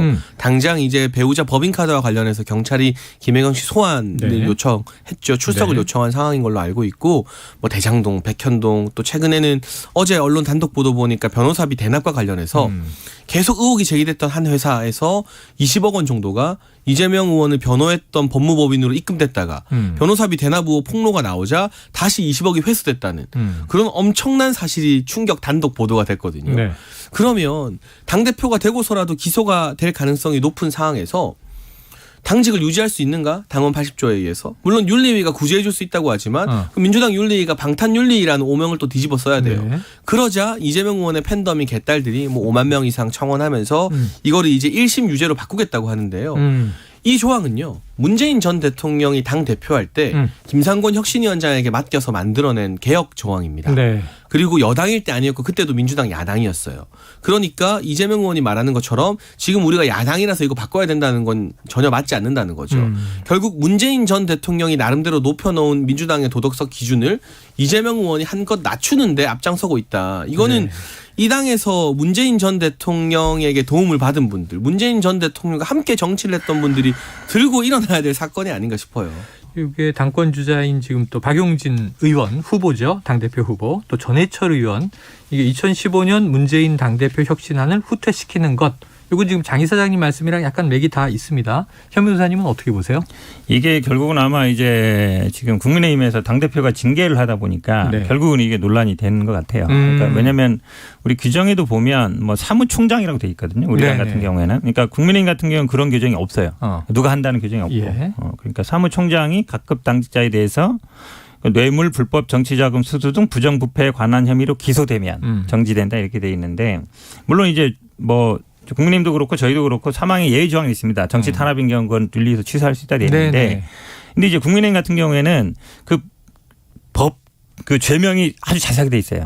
뭐 살인, 강도, 강간 등 강력범죄, 강제추행, 공연음란, 성매매, 사기, 공갈, 배임, 횡령 뭐 이렇게 쭉 돼 있거든요. 음주, 도주, 뇌물, 불법 정치자금, 직권남용 이렇게 돼 있는데 우리 당 같은 경우는 그렇게 자세히 안 돼 있어요. 기소만 되면 그렇죠. 그러니까 좀 포괄적으로 돼 있어요. 네. 그리고 저는 근데 이게 지금 야당 입장에서는 한번 생각할 필요가 있는 게 왜냐하면 기소라는 건 예전에도 보면 정치적으로 판단되는 게 되게 많아요. 검찰이 하고. 그렇죠. 왜냐하면 그 나중에 뭐 예를 들어서 알아서 해라 무죄 받든지 이거는 법정에 가서 다투면 된다는 거라서 저는 이게 그러니까 무조건 되는 거는 좀 문제가 있다고 봐요. 할 수 있다든지 아니면 예를 들어서 뭐 1심 판결이라든지 아니면 뭐 최종심 판결이라든지 그렇게 하는 게 맞는 것이지 사실은 이게 저는 기본적으로 사무총장이 각급 당직자 하는 거기 때문에 아마 당직자들을 염두에 뒀던 거 일반 당직자를 염두에 뒀던 것 같은데 이제 국민의힘도 지금 당헌 당규상에 당대표를 징계할 수 있는 걸 염두에 안 뒀던 것 같거든요. 그래서 전국위가 지금 그렇죠. 논란이 되는 거죠. 그러니까 이게 똑같아요. 그러니까 예를 들어서 지금 이준석 대표도 6개월 정지인데 지금 전국에서 사실상 해임한 거거든요. 그런 부분들이라서 저는 이게 뭐 당헌 당규라는 거는 뭐 당원들이 요구를 하든지 상황에 따라서 충분히 바꿀 수 있다고 보고 있습니다. 바꿀 수 있다. 자, 뭐 이런저런 취지가 있다는 말씀이십니다. 자, 이 민주당 쪽의 미스터 쓴소리로 불리는 유인태 전 국회 사무총장 이 관련해서 언급한 내용이 있습니다. 육성으로 듣고 와서 이야기 이어갑니다. 근데 지금 이재명 후보 맨 처음에 저거 뭐 청원에서 뭐 개딸들인가가 청원해가지고 시작된 거 아니에요? 지금은 저거 더 이상 개정하자는 논란은 여기서 종집을 찍고 그 지금 하면은 그 원래 뭐 오얏나무 밑에서 뭐 가끔도 매지 말라고 왜 지금 전 할 필요는 있다고 봐요. 주로 혁신안이라는 게 대부분 그따구들이에요. 네, 거친 얘기를 들었습니다. 자, 그런데 지금 뭐 당대표 후보들도요. 이 박용진 의원은 이 당헌 개정을 하면 사당화다 이렇게 비판을 했고 강훈식 의원은 조금은 이제 온건한 쪽이지만 타이밍이 문제다. 이건 유인태 총장하고 얘기가 비슷한 것 같아요. 어떻게 보십니까? 일단은 국민의힘에도요. 기소당하면 당직 정지당하는 조항이 있어요. 따로? 네네. 분명히 명시되어 있습니다. 당원 당규에. 그거 뭐 바꾸려는 시도들이 있었는지 모르겠습니다만 여전히 남아 있는데 민주당이 그동안 국민의힘을 상대로 도덕적 우월성을 계속 강조해 왔거든요. 그런데 이재명 의원 때문에 이게 후퇴하게 되면 민주당의 정치적 자산 중 하나인 도덕성에 있어서 큰 타격을 받게 되는 것은 아닐까. 그 부분을 좀 고려해 봐야 될 것 같고 1심 유죄하면 당직 정지한다. 이거는 굳이 당원 당규에 넣을 필요가 없습니다. 유죄받았는데 그럼 당직 정지해야지 뭘 그걸 굳이 법까지 만듭니까? 너무나 당연한 거고요. 정치권의 관행이라는 게 있잖아요. 여야 막론하고 기소가 되면 고위직 공무원들이나 이 당직자들은 일단 그 자리를 내려놓고 결백을 증명하고 돌아오겠다라고 말하는 게 그동안 우리 정치권이 쌓아왔던 최소한의 도덕적 수준이었는데 워낙 다양한 혐의를 가지신 이재명 의원이 민주당의 대선 후보도 하시고 당대표도 되시려다 보니까 자꾸 정치 전반의 수준을 후퇴시켜요. 이면 민주당만 욕먹는 게 아니라 국회나 정치권 전체가 국민들로부터 불신을 받게 되는 거거든요. 이 부분에 대해서 일반 사기업에서도 기소당하면 아마 직무 정지, 직위 해제당하고 근신 처분 받을 겁니다. 정치권이 일반 사기업보다 못해서야 되겠습니까? 자, 이렇게 얘기를 하셨는데 지금 뭐 민주당 안엔 두 가지 시각이 계속 충돌 중이에요. 제가 보기에는 당헌 80조의 개정안 이 문제에 대해서 지지하는 쪽은 야 이거 검찰공화국인데 지금 정치 탄압 들어왔을 때 검찰이 그냥 기소해버리면 직무 정지되는 거냐 하는 그러니까 고쳐야 된다. 하지만 박용진 의원 이렇습니다. 당헌 80조는 사법 리스크가 당 전체의 사법 리스크로 번져나가지 않게 하는 최소한의 안전장치다. 바꾸면 안 된다. 현 변호사님 이거 어떻게 결론이 좀 나겠습니까? 이게 아마 논란이 되면 지금 제가 보기에 뭐 바꾸기 만만치 않죠. 네. 왜냐 그러냐면 지금 뭐 양쪽에 아마 똑같이 이제 기소되면 동시 정지되는 부분이 있는데 아까 말씀처럼 이제 민주당은 포괄적으로 돼 있고 국민의힘은 이제 죄명에 대해서 자세히 돼 있는데 네. 저는 뭐 개인적으로는 그렇게는 할 필요가 있다고 봅니다. 예를 들어서 뭐 기소하면 무조건 정지. 그거는 내가 보기에 분명히 지금 야당이기 때문에 그런 우려는 있거든요. 네. 그런데 지금 사실은 만약에 이것만 개정한다. 그러면 뭐 다른 것도 되게 많아요. 개정할 게 되게 많은데 예를 들어서 뭐 지금 전대 과정이 문제가 됐던 예를 들어서 뭐 대의원 비율이라든지 당원 비율이라든지 그런 거 다 이제 문제가 되는데 이것만 딱 고치자 그러면 당연히 지금 상태에서는 제가 보기에 뭐 쉽지 않은 상황으로 갈 수 있다고 봅니다. 자, 쉽지 않다. 왜냐하면 뭐 이재명 의원은 나 때문이 아니고 야당 전반적인 문제이지 관계없다라고 하지만 관계 있다라고 보는 시각 때문에 어렵다. 알겠습니다. 자, 장해찬 재단법인 청년재단 이사장 그리고 현근택 변호사와 각설하고 시즌2 함께했습니다. 두 분 말씀 고맙습니다. 감사합니다.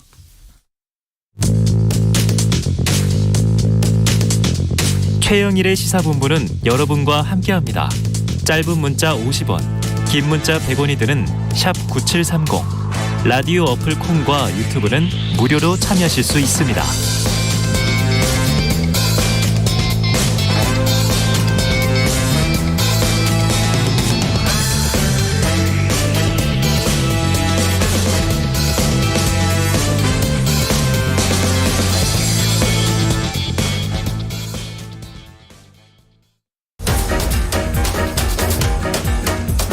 최영일의 시사본부 10분 인터뷰. 네, 화제 이슈를 콕 짚어보는 10분 인터뷰. 그런데 오늘은 순서도 뒤쪽으로 갔습니다만 특집 30분 인터뷰가 되겠습니다. 자, 서울 아파트 값이 10주째 하락하고 있고요. 수도권 아파트는 3년 3개월 만에 최대 하락폭을 기록했다. 자, 일각에서는 부동산 버블의 붕괴가 시작되는 거 아니냐, 이런 분석도 나오는 상황입니다.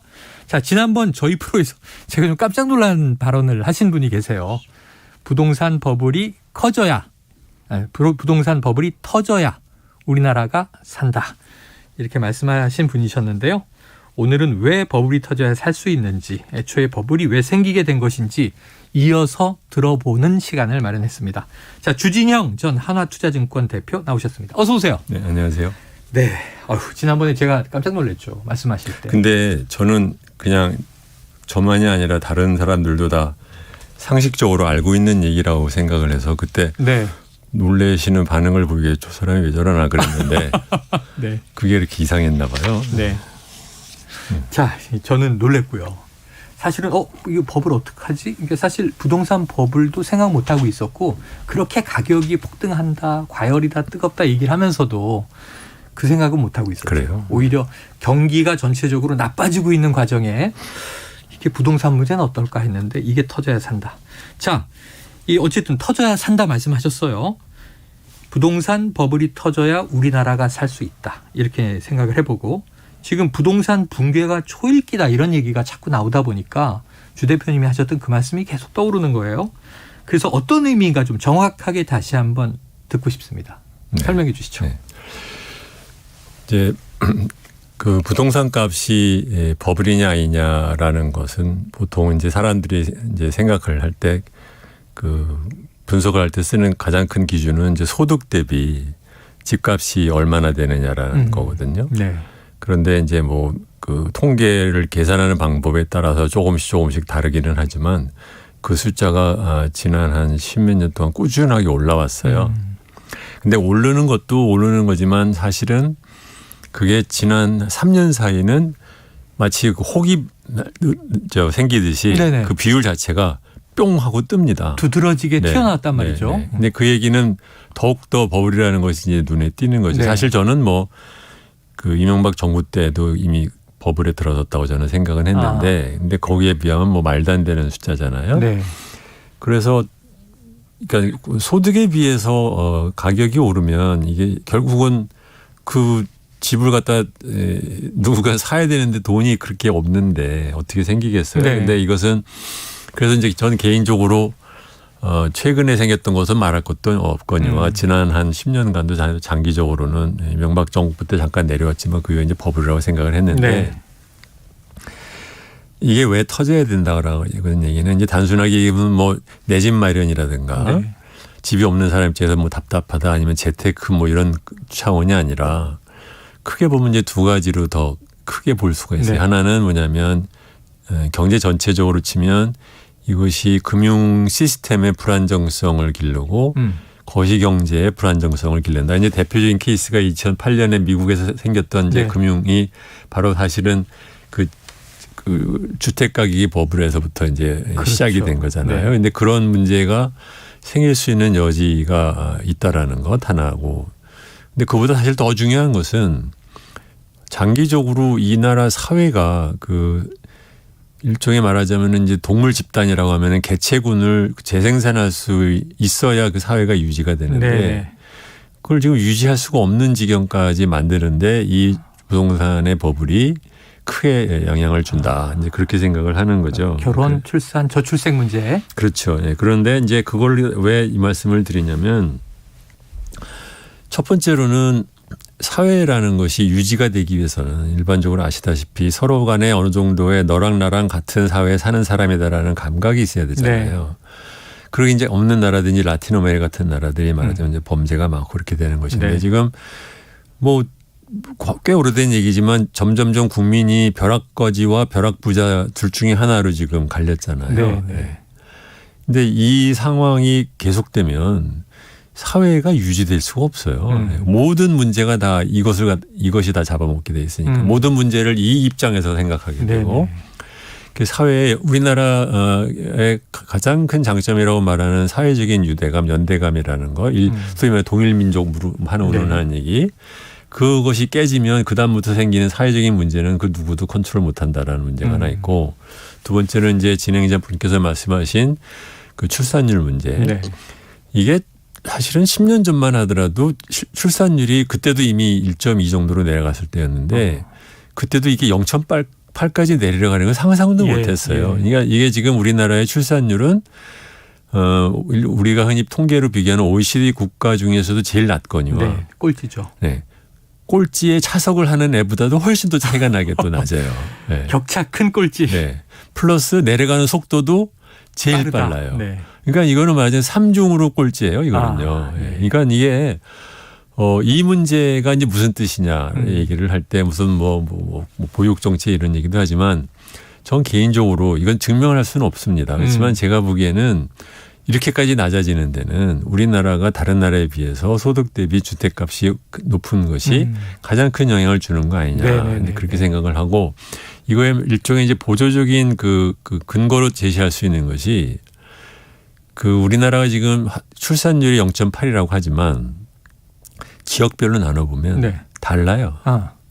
제일 낮은 데가 어디냐? 서울입니다. 서울이 0.6이에요. 네. 경기도 0.8인가 그래요. 예.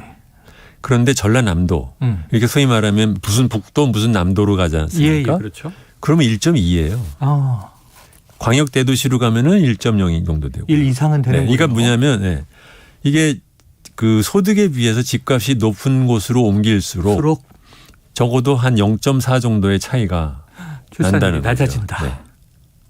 그게 하나 있고 두 번째로는 그 지역에 사는 사람 중에서 정규직 비율이 높은 곳일수록 출산율이 높습니다. 가장 이제 유명한 게 이제 세종시죠. 네. 그러니까 우리나라가 보세요. 첫 번째로는 집값이 높아서 결혼이 어렵고 결혼하고 나면은 교육지옥 때문에 겁이 나서 애를 안 낳고 이렇게 되니까 결국은 점점점 출산율이 내려가는 거잖아요. 그러니까 교육지옥, 그러니까 크게 보면 세 가지죠. 소득 대비 집값이 높은 것 하나, 그 다음에는 정규직과 비정규직 사이 또는 대기업과 중소기업 사이의 임금 격차가 제일 큰 것 하나, 이것도 제가 우리나라 다른 나라보다 제일 높죠. 그다음에 남녀 임금의 격차가 큰 것, 이것이 다 묶어져서 결국은 출산율이 낮은 데 영향을 주는 걸로 이제 간다는 거잖아요. 그렇기 때문에 이 문제는 그러니까 돌아가서 그 주택값이 이렇게까지 소득 대비 높은 현상을 놔둔 채 우리나라 사회는 미래가 없다. 근데 이 문제를 몇 년 전에 그 IMF 총재를 하다가 지금은 저 유럽 중앙 총재로 중앙은행 총재로 그 라가르드가 우리나라에 강연을 하러 왔었어요. 그때 2대 강연에 가가지고서는 한국은 자기가 보기에는 집단 자살을 하려고 하는 나라처럼 보인다. 아주 무서운 얘기를 했네요. 그 양반 책에 생각하면 굉장히 강한 표현을 썼는데 다른 사람들이 보기에 우리나라 지금 그렇게 보이는 거예요. 근데 그 안에 우리 사는 사람만 모르는 거죠. 그래서 그 말씀을 드린 겁니다. 지금 이 논리적이고 철학이 담긴 설명을 들으니까 지난번에 터져야 산다고요? 놀랐던 게 좀 부끄러워지는데요. 이거를 제 주위에서 수긍이 됩니다. 예를 들어보면은요. 그러니까 지금 보면은 어떻게 돼 있냐면 이 결과 작년 세대, 그러니까 말하자면 이제 50대, 60대 이런 사람들, 저희 같은 사람들은 가만히 있는데 집값이 올랐으니까는 좋기는 하는데 문제가 뭐냐? 애들이 결혼을 안 해요. 네네, 맞습니다. 그다음에 결혼을 하고 나면 얘네들이 애를 낳나. 그러니까 저 같은 나이는 지금 거의 60대 중반이 됐는데 손자가 없어요. 저희 아버님은 이때는 제 나이 계산해 보면 이때는 저희 아버님은 손자가 셋이었는데 제 친구 중에서도 손자가 있는 친구가 반밖에 안 돼요. 반이나 없습니다, 아무도. 그리고 결혼을 이미 했는데도 안 낳는데요. 대놓고. 이게 지금 비교적 교육 수준이 높고 소득 수준이 높은 층인데도 이러니 그렇지 않은 사람들한테는 얼마나 더 어렵겠어요. 그렇기 때문에 이 문제는 단순히 뭐 내 재테크 이렇게 할 일이 아니라 우리가 좀 다르게 생각을 해야 된다. 아니, 대표님 말씀이 지금 거시경제 이론과 지금 우리 현상 그리고 우리 삶을 막 오가고 계신데 대표님 얘기를 들으면서 저도 아니 20대 딸아들이 있는데 결혼할 생각이 없어요. 아이들이. 그리고 집값은 올랐어요. 근데 그냥 오른 집 안에 아파트에 4인 가족이 하염없이 산다. 그렇죠. 그럼 아까 말씀하신 대로 우리 사회가 개체수는 어떻게 되는 것일까? 또 다른 제 친구 얘기를 개인적인 친구인데 이 친구는 강남에 집이 있습니다. 10년쯤 전에 12억인가를 주고 샀어요. 그러니까 돈이 좀 있는 사람이죠. 지금은 그게 얼마가 됐느냐? 40억이래요. 근데 이 친구도 노후 대책은 전혀 없어요. 국민연금 나오는 게 답니다.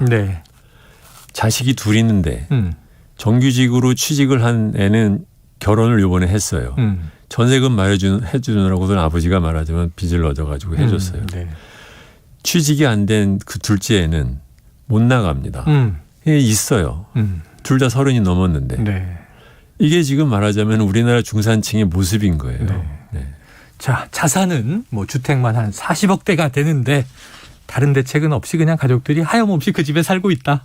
미래가 없다. 그 노후 대책은 어떻게 생각하니? 그럼 뭐 할 수 있나? 나중에 가서 이 집 팔고 뭐 지방으로 내려가 사는 거 말고는 자기도 아무런 대책이 없는 거죠. 자, 근데 우리가 이제 경제 뉴스를 보면요. 계속 그래 왜 부동산이 떨어질까? 또 정부는 뭐 이른바 안정 하락세 뭐 이런 표현을 쓰기도 하고 그러는데 대부분의 전문가들은 금리 인상 이렇게 이 원인을 분석합니다. 근데 주 대표님 생각은 금리 인상 아니라고 보시는 거예요? 이렇게 말씀을 드릴게요. 그러니까는 금리 인상은 겉으로 드러나는 일종의 트리거 또는 이제 그 격발 장치에 해당되는 것이지 그것이 원인은 아니에요. 왜냐하면 이렇게 말씀드릴게요. 일반적으로 물론 금리가 오르면 가계대출을 빌려가는 사람이 조금 좀 뜸해지긴 합니다. 이자 부담이 되니까요. 그렇지만 이렇게까지 예민하게 반응은 안 해요. 그건 우리나라에서 이래본 적도 없거니와 다른 나라도 이렇게까지는 그렇게 영향이 있지는 않습니다. 그런데 이번에는 영향이 있잖아요. 그 때문에 이거 금리가 올라가기 때문에 그런 것이 아니라 사실은 잘 보면 왜 내려가기 시작하느냐라는 것은 뭐냐면 일반적으로 이제 버블이 터지잖아요. 버블이 생기면 버블인 거를 알아도 버블이 언제까지 갈지는 모릅니다. 아무도. 버블인 걸 아는 사람도. 그러다가 제게는 한 번씩 이제 뭐 유명해지려고 언제 내려간다 뭐 이런 소리 하다가 이제 뭐 그러는데 문제는 그러면 버블은 언제 터지느냐. 같은 말을 두 가지 방법을 말할 수 있죠. 하나는 뭐냐면 값이 너무 오르면 터집니다. 그래서 결국은 값이 제일 높은 것이 악재예요. 제일 큰 악재예요. 그 자체가. 근데 그걸 다른 뜻으로 말하면 뭐냐면 새로 돈을 들고 오는 따라오는 사람이 없어질 때가 끝입니다. 그러니까 소위 말하면 그 불나방이 신규 불나방 숫자가 없어지면 이제 그때부터는 끝인가? 그러면은 더 내려가기 전에 먼저 팔아야 되나? 이렇게 되면서 이제 내려가는 거거든요. 그 전조에 해당되는 것이 작년 하반기에 생겼어요. 그러니까 뭐냐면은 많은 사람들이 이 의미를 잘 생각을 안 했는데 지난 2020년 코로나 사태 한참 퍼졌을 때 네. 그때 우리나라의 가계 대출이 어느 정도 올랐을 것 같으세요? 이렇게 물으면 실례인데 많이 올랐을 것 같긴 한데 110조가 올랐습니다. 네네. 그러니까 이거 어마어마한 네네. 숫자예요. 이거는 최경환 사이클로 대출 잠깐 2015년, 16년 올랐을 때 박근혜 정부 보다 더 커요. 네. 2021년에도 한 110조가 올랐습니다. 코로나 2년 동안 한 2년 해에 동안 100조 이상씩 220조가 올랐어요. 네. 근데 올해 상반기에 얼마가 올랐느냐? 궁금하네요. 네. 전체적으로 0.9조가 내려갔어요. 내려갔다? 네. 전혀 가계대출이 늘지 않았다. 네. 올해는. 네. 금융위원회에서 2015년부터 통계를 잡아본 이래로 지금 처음으로 네거티브입니다. 반기가 지났는데요. 네. 7월 지났고. 네.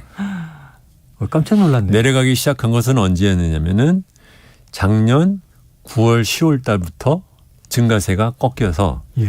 그때까지만 하더라도 연간 증가세가 9% 10%였는데 그때부터 지금까지 주르르 내려와서 현재는 작년 6월 대비 네. 지금 6월 말에 2.몇 %가 증가했습니다. 네. 야, 이걸 뭐 LTV나 DSR 규제 때문에 이렇게 얘기할 수는 없을 거 아니에요. 이렇게 내려가는 데는 두 가지 영향이 있죠. 그렇죠. 그러니까 너무 올랐기 때문에 이거 겁나는 거라는 생각을 심리적으로. 하겠네요. 그게 하나 있고 아니면 더 비싸기 때문에 도저히 이제 저 따라올 사람은 다 따라왔다라는 네네. 그런 게 하나 있을 수 있고 또 하나는 고승범 씨가 그 한국은행의 금통위원을 하다가 금융위원장으로 취임을 하면서 금리 한국은행은 조금씩 2.0 그래봤자 0.25% 올렸단 네. 말이죠. 3번 올려봤자. 근데 그러면서 DSR로 가계대출을 규제를 하겠다는 걸 발표한 게 네. 10월 중순입니다. 예.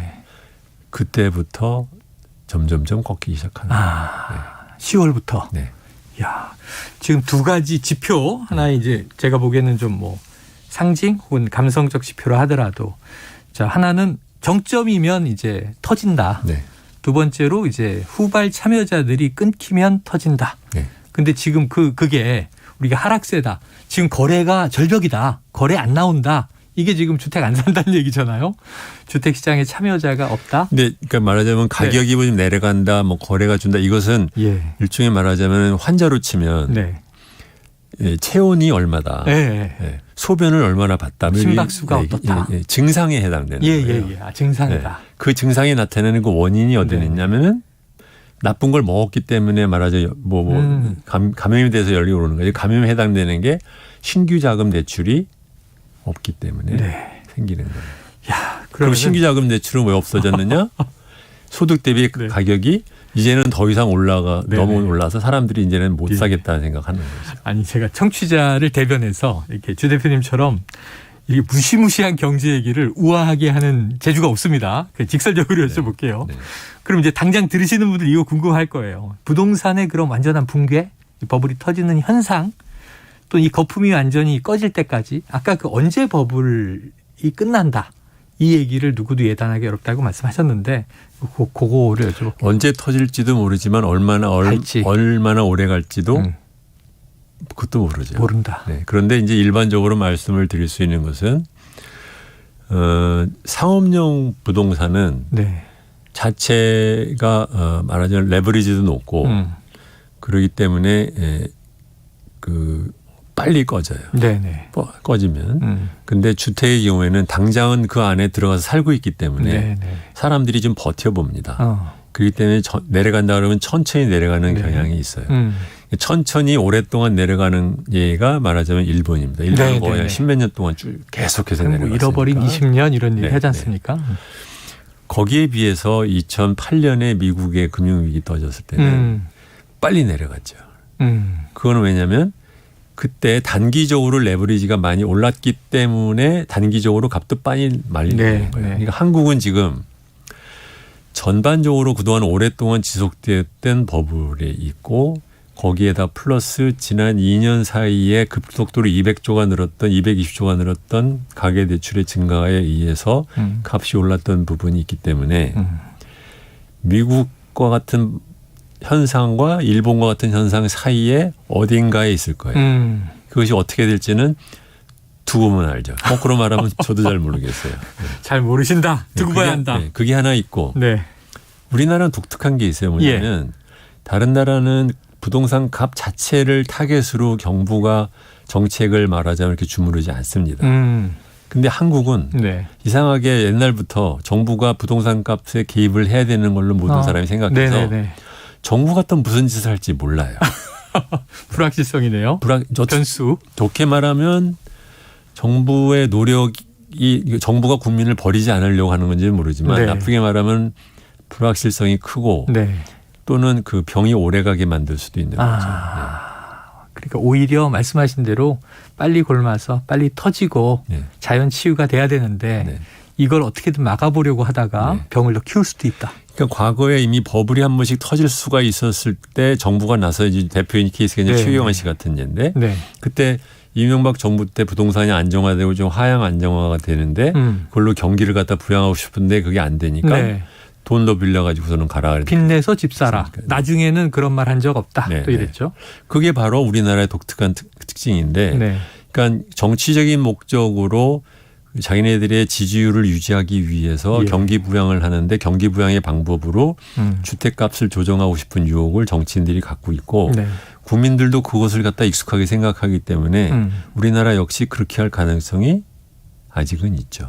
정부의 개입이 이게 또 만만치 않은 불확실성을 높이는 변수가 될 수 있다. 그다음에 이제 하나 더 말씀을 드리면 이거는 이제 단기적인 얘기고 장기적으로는 우리나라가 지금 초고령 사회로 진입을 2020년인가 했어요. 일본이 초고령 사회로 진입한 게 95년입니다. 일본에서 당시에 자기네들 주택값이 계속해서 내려가니까 일본만이 아니라 다른 나라의 학자들도 일본 주택값이 장기적인 하락에 대한 연구를 했는데 그 당시에 그 사람들이 냈던 결론에 가장 중요한 요인으로 꼽았던 것은 노인 비율이 높아져서 장기적으로 집을 수요하는 사람들이 점점점 줄었다. 그다음에 노인들한테 그 연금 제도가 제일 안 돼 있으니까 이 사람들이 집을 줄이기 시작하는 거죠. 이렇게 되면서 장기적으로 말하자면 있는 집에 대비해서 살 사람의 숫자가 적어지니까 소위 말하면 이제 공가가 늘어나고 빈집이 늘어나고 하면서 이제 오래 갔다는 얘기거든요. 이 얘기를 2014년에 KDI에서 일본의 경제를 통해서 한국에 줄 수 있는 뭐 레슨이 뭔가라는 보고서를 낸 적이 있는데 거기서도 그 얘기가 이미 해요. 2014년에. 우리나라 아직은 그렇지 않지만 2020년에 초고령 사회가 되면 그러면 장기적인 주택 가격의 하락으로 영향을 줄 거다라는 얘기를 하는데 지금 22년이 되었죠. 저는 그러니까 장기적인 그 인구 구조의 변화와 그다음에는 그동안에 그 우리나라가 지금 가계 대출의 그 소득 대비 높았던 것, 세 번째로는 최근 2년 사이에 급속도로 가격도 올랐지만 대출이 급속도로 올랐던 것, 이 세 가지가 어떻게 작용을 하느냐에 따라서 부동산 값이 내려가는 스피드나 아니면 그 기간이 정해질 거다. 지금 뭐 말씀하신 게 버블은 언제 터질까, 얼마나 오래 갈까, 우리가 가장 궁금한 대목에서 예단할 수 없다. 주 대표님도 모르신다. 사실 누가 알겠습니까? 하지만 이런 변수들이 영향을 줄 수 있다. 지금 분석해 주고 계십니다. 자, 주 대표님이 집값 상승에는 결국 이제 시장 논리니까요. 자본주의 시장 체제고 수요 공급 그리고 한 가지 이제 금융 제도가 있잖아요. 금융 체제가. 그런데 금융이 가장 큰 요인이다. 이렇게 짚으신 바가 있어요. 그럼 우리는 그냥 수요가 많으면 결국 집값 오르는 건데 수요가 떨어지고 있다는 이제 현상이고 공급이 많으면 또 집값 떨어지잖아요. 정부가 이 방법으로 찾겠다는 건데 잘 안 되지 않습니까? 근데 금융이 가장 큰 요인이다. 이건 어떤 이유일까요? 이거는 이제 크게 보면은 이제 물론 공급과 수요와 이제 금융을 두는데 제가 이제 금융 얘기를 이제 강조하고 싶은 얘기는 제가 금융산업 출신에서 그런 것만이 아니라 공급과 수요는 그동안에 많은 사람들이 얘기를 했는데 그런데 하나가 빠진 것이 저는 있다고 항상 생각하는 게 뭐냐면 주택은 일반적인 사람들이 자기의 돈으로만 살 수 있는 상품이 아니잖아요. 처음 도입이 그것이었잖아요. 네. 소득보다 훨씬 비싸다. 네. 원래가 집은 돈을 빌려서 살 수밖에 없는 네. 재화예요. 네, 그렇죠. 그러면 돈을 어떻게 빌려주냐, 누가 빌려주냐라는 것이 결국은 실제적인 수요를 자극하고 실제적인 공급을 자극하는 뒤에 힘이 사실은 금융에 있는 거거든요. 살 수 없는 사람도 당장 살 수 있게 해주는. 그렇죠. 네. 그렇기 때문에 금융이 어떻게 되느냐를 보고 있지 않으면서 그러니까 공급 수요만 말하면 안 된다라고 얘기를 하는 건데 이제 한국은 왜 이 말씀을 더 드리냐면 한국의 주택과 관련된 대출은 아주 독특한 구조를 갖고 있어요. 다른 나라에서는 거의 보기가 어렵습니다. 다른 나라에서 돈을 빌려본 적이 없으니까 국민들이 모르죠. 네, 그러니까 이것이 저는 우리나라가 다른 나라보다도 훨씬 소득 대비 주택값이 많고 또 우리나라가 소득 대비 가계대출이 다른 나라보다 이렇게 높은 것을 설명하는 그 근저에 있다 이렇게 생각을 하거든요. 그럼 이제 풀어서 설명을 드리면 우리나라의 그 가계대출 특히 주택담보대출이라는 거에 특성이 몇 개가 있어요. 다른 나라에 없는 겁니다. 하나같이. 첫 번째로는 담보 비율이 낮아요. 굉장히 낮습니다. 50%가 안 돼요. 절반. 네. 근데 이거를 우리나라 정부는 옛날부터 잘하는 걸로 자랑을 하는데 잘하는 건 아니고 그러면 다른 나라는 뭐 못하기 때문에 높았나요? 네. 왜 높으면서도 그 사람들은 안정적인 주택시장을 유지를 할까를 생각해 봐야 되는데 우리나라는 담보 비중은 낮은데 왜 우리나라는 이렇게 높을까? 이게 말이 안 맞는 거예요. 앞뒤가. 그렇죠? 두 번째로는 이자만 내는 대출의 비중이 높아요. 이자만 내는 대출의 비중이 한 10년 전에는 80% 정도였다가 정부가 많이 노력을 해가지고 한 55% 정도입니다. 이것도 엄청 높은 겁니다. 네. 세 번째로는 변동금리 비중이 높아요. 이것은 사실은 꼭 우리나라만이라고 할 수는 없어요. 왜냐하면 적어도 한 20년 전에는 영국이나 호주도 그랬거든요. 근데 그동안에 이 나라도 이 금융시장이 발달하면서 이제는 영국의 경우에 고정금리의 비중이 한 80%가 되었고 호주도 한 80%가 되었고 그랬어요. 그러니까 우리나라 같은 데는 여전히 이렇게 남아있는 거죠. 그다음에는 이제 가장 중요한 건데 뭐냐면 상환 능력을 감안하지 않고 빌려줘요. 이것도 굉장히 독특한 구조예요. 근데 소위 지금까지 말씀드린 이 네 가지가 섞여가지고 아주 독특한 거라서 이게 제 경우 이제 뭐 외국인 친구들이나 이제 금융계에 있는 사람들인데 우리나라 주택금융시장을 설명하려고 그러면 이거를 설명하지 않으면 나머지를 이해를 못해. 왜 뭐 자기네들이 문법이 안 맞으니까. 그래서 그러는데 이게 이제 왜 이렇게 되었느냐. 첫 번째로 이자만 내는 대출 비중이 높다는 것은 이제 어디서 시작된 거냐면 일가구 1주택자한테 옛날에 3년만 갖고 있으면 팔면 양도세를 안 물렸어요. 그러니까 전세끼든 뭐든 상관없이 일단 집을 사서 갖고 있다가 팔면 되니까 그러니까 딱 3년에 맞춰 3년만 이자를 내고 그 당시 다시 또 대출을 하는 방법이 대부분이었어요. 이게 20세기 말이나 21세기 초까지 그랬습니다. 이것의 영향이 지금까지 남아서 여전히 아까 말씀드린 것처럼 이자만 내는 대출의 비중이 이렇게 높은 거예요. 정부가 노력을 해도 타겟을 막 해도 안 움직여요. 이게. 두 번째로는 초반에 우리나라 가계대출이 풀렸을 때 이게 DSR과 LTV는 조금 그 의미가 다릅니다만 LTV는 왜 LTV가 있는 거냐. 돈을 빌려주는 업자 입장에서 상대방이 돈을 안 갚을 때 나를 보호하기 위해서 만들어 놓은 거예요. 담보를 이제 뺏어서 경매하는 거죠. 담보 빼서 이제 팔아서 내 돈 챙기겠다라는 거거든요. 이거는 이제 업자 입장에서 하는 거고. DSR은 사실은 원래는 그런데 DSR이 높은 거를 가서 가면은 부실률이 높아지기 때문에 소비자들한테 안 좋기 때문에 정부가 일부러 소비자 보호를 위해서 규제를 하는 겁니다. 낮게. 그러니까 당신의 소득 범위 내에서 일정 퍼센테이지만 대출을 받아라. 그렇지 않으면 당신한테 너는 아니라고 생각할지 모르지만 통계적으로는 안 좋다라는 걸 하는 거거든요. 근데 우리나라는 금융 소비자 보호에는 별로 관심이 없는 나라이고 업자의 이익은 우선 따지다 보니까 LTV는 다른 나라보다 낮게 해서 나는 보호하고 근데 DSR은 난 알 바가 아니야. 난 뭐 나중에 챙기면 되니까.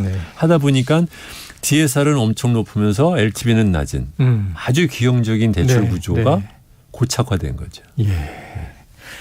야, 이거 지금 질문이 한참 더 남았는데요. 오늘 시간이 다 됐어요.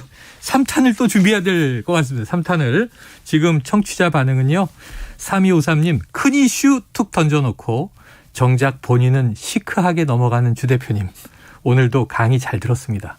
앞에서 이렇게 보면요. 너무 멋지세요. 자, 9909님은요. 조곤조곤 말씀하시는 주 대표님 이야기 귀에 쏙쏙 들어와요. 아, 정말 뭐 명강이 아닙니까?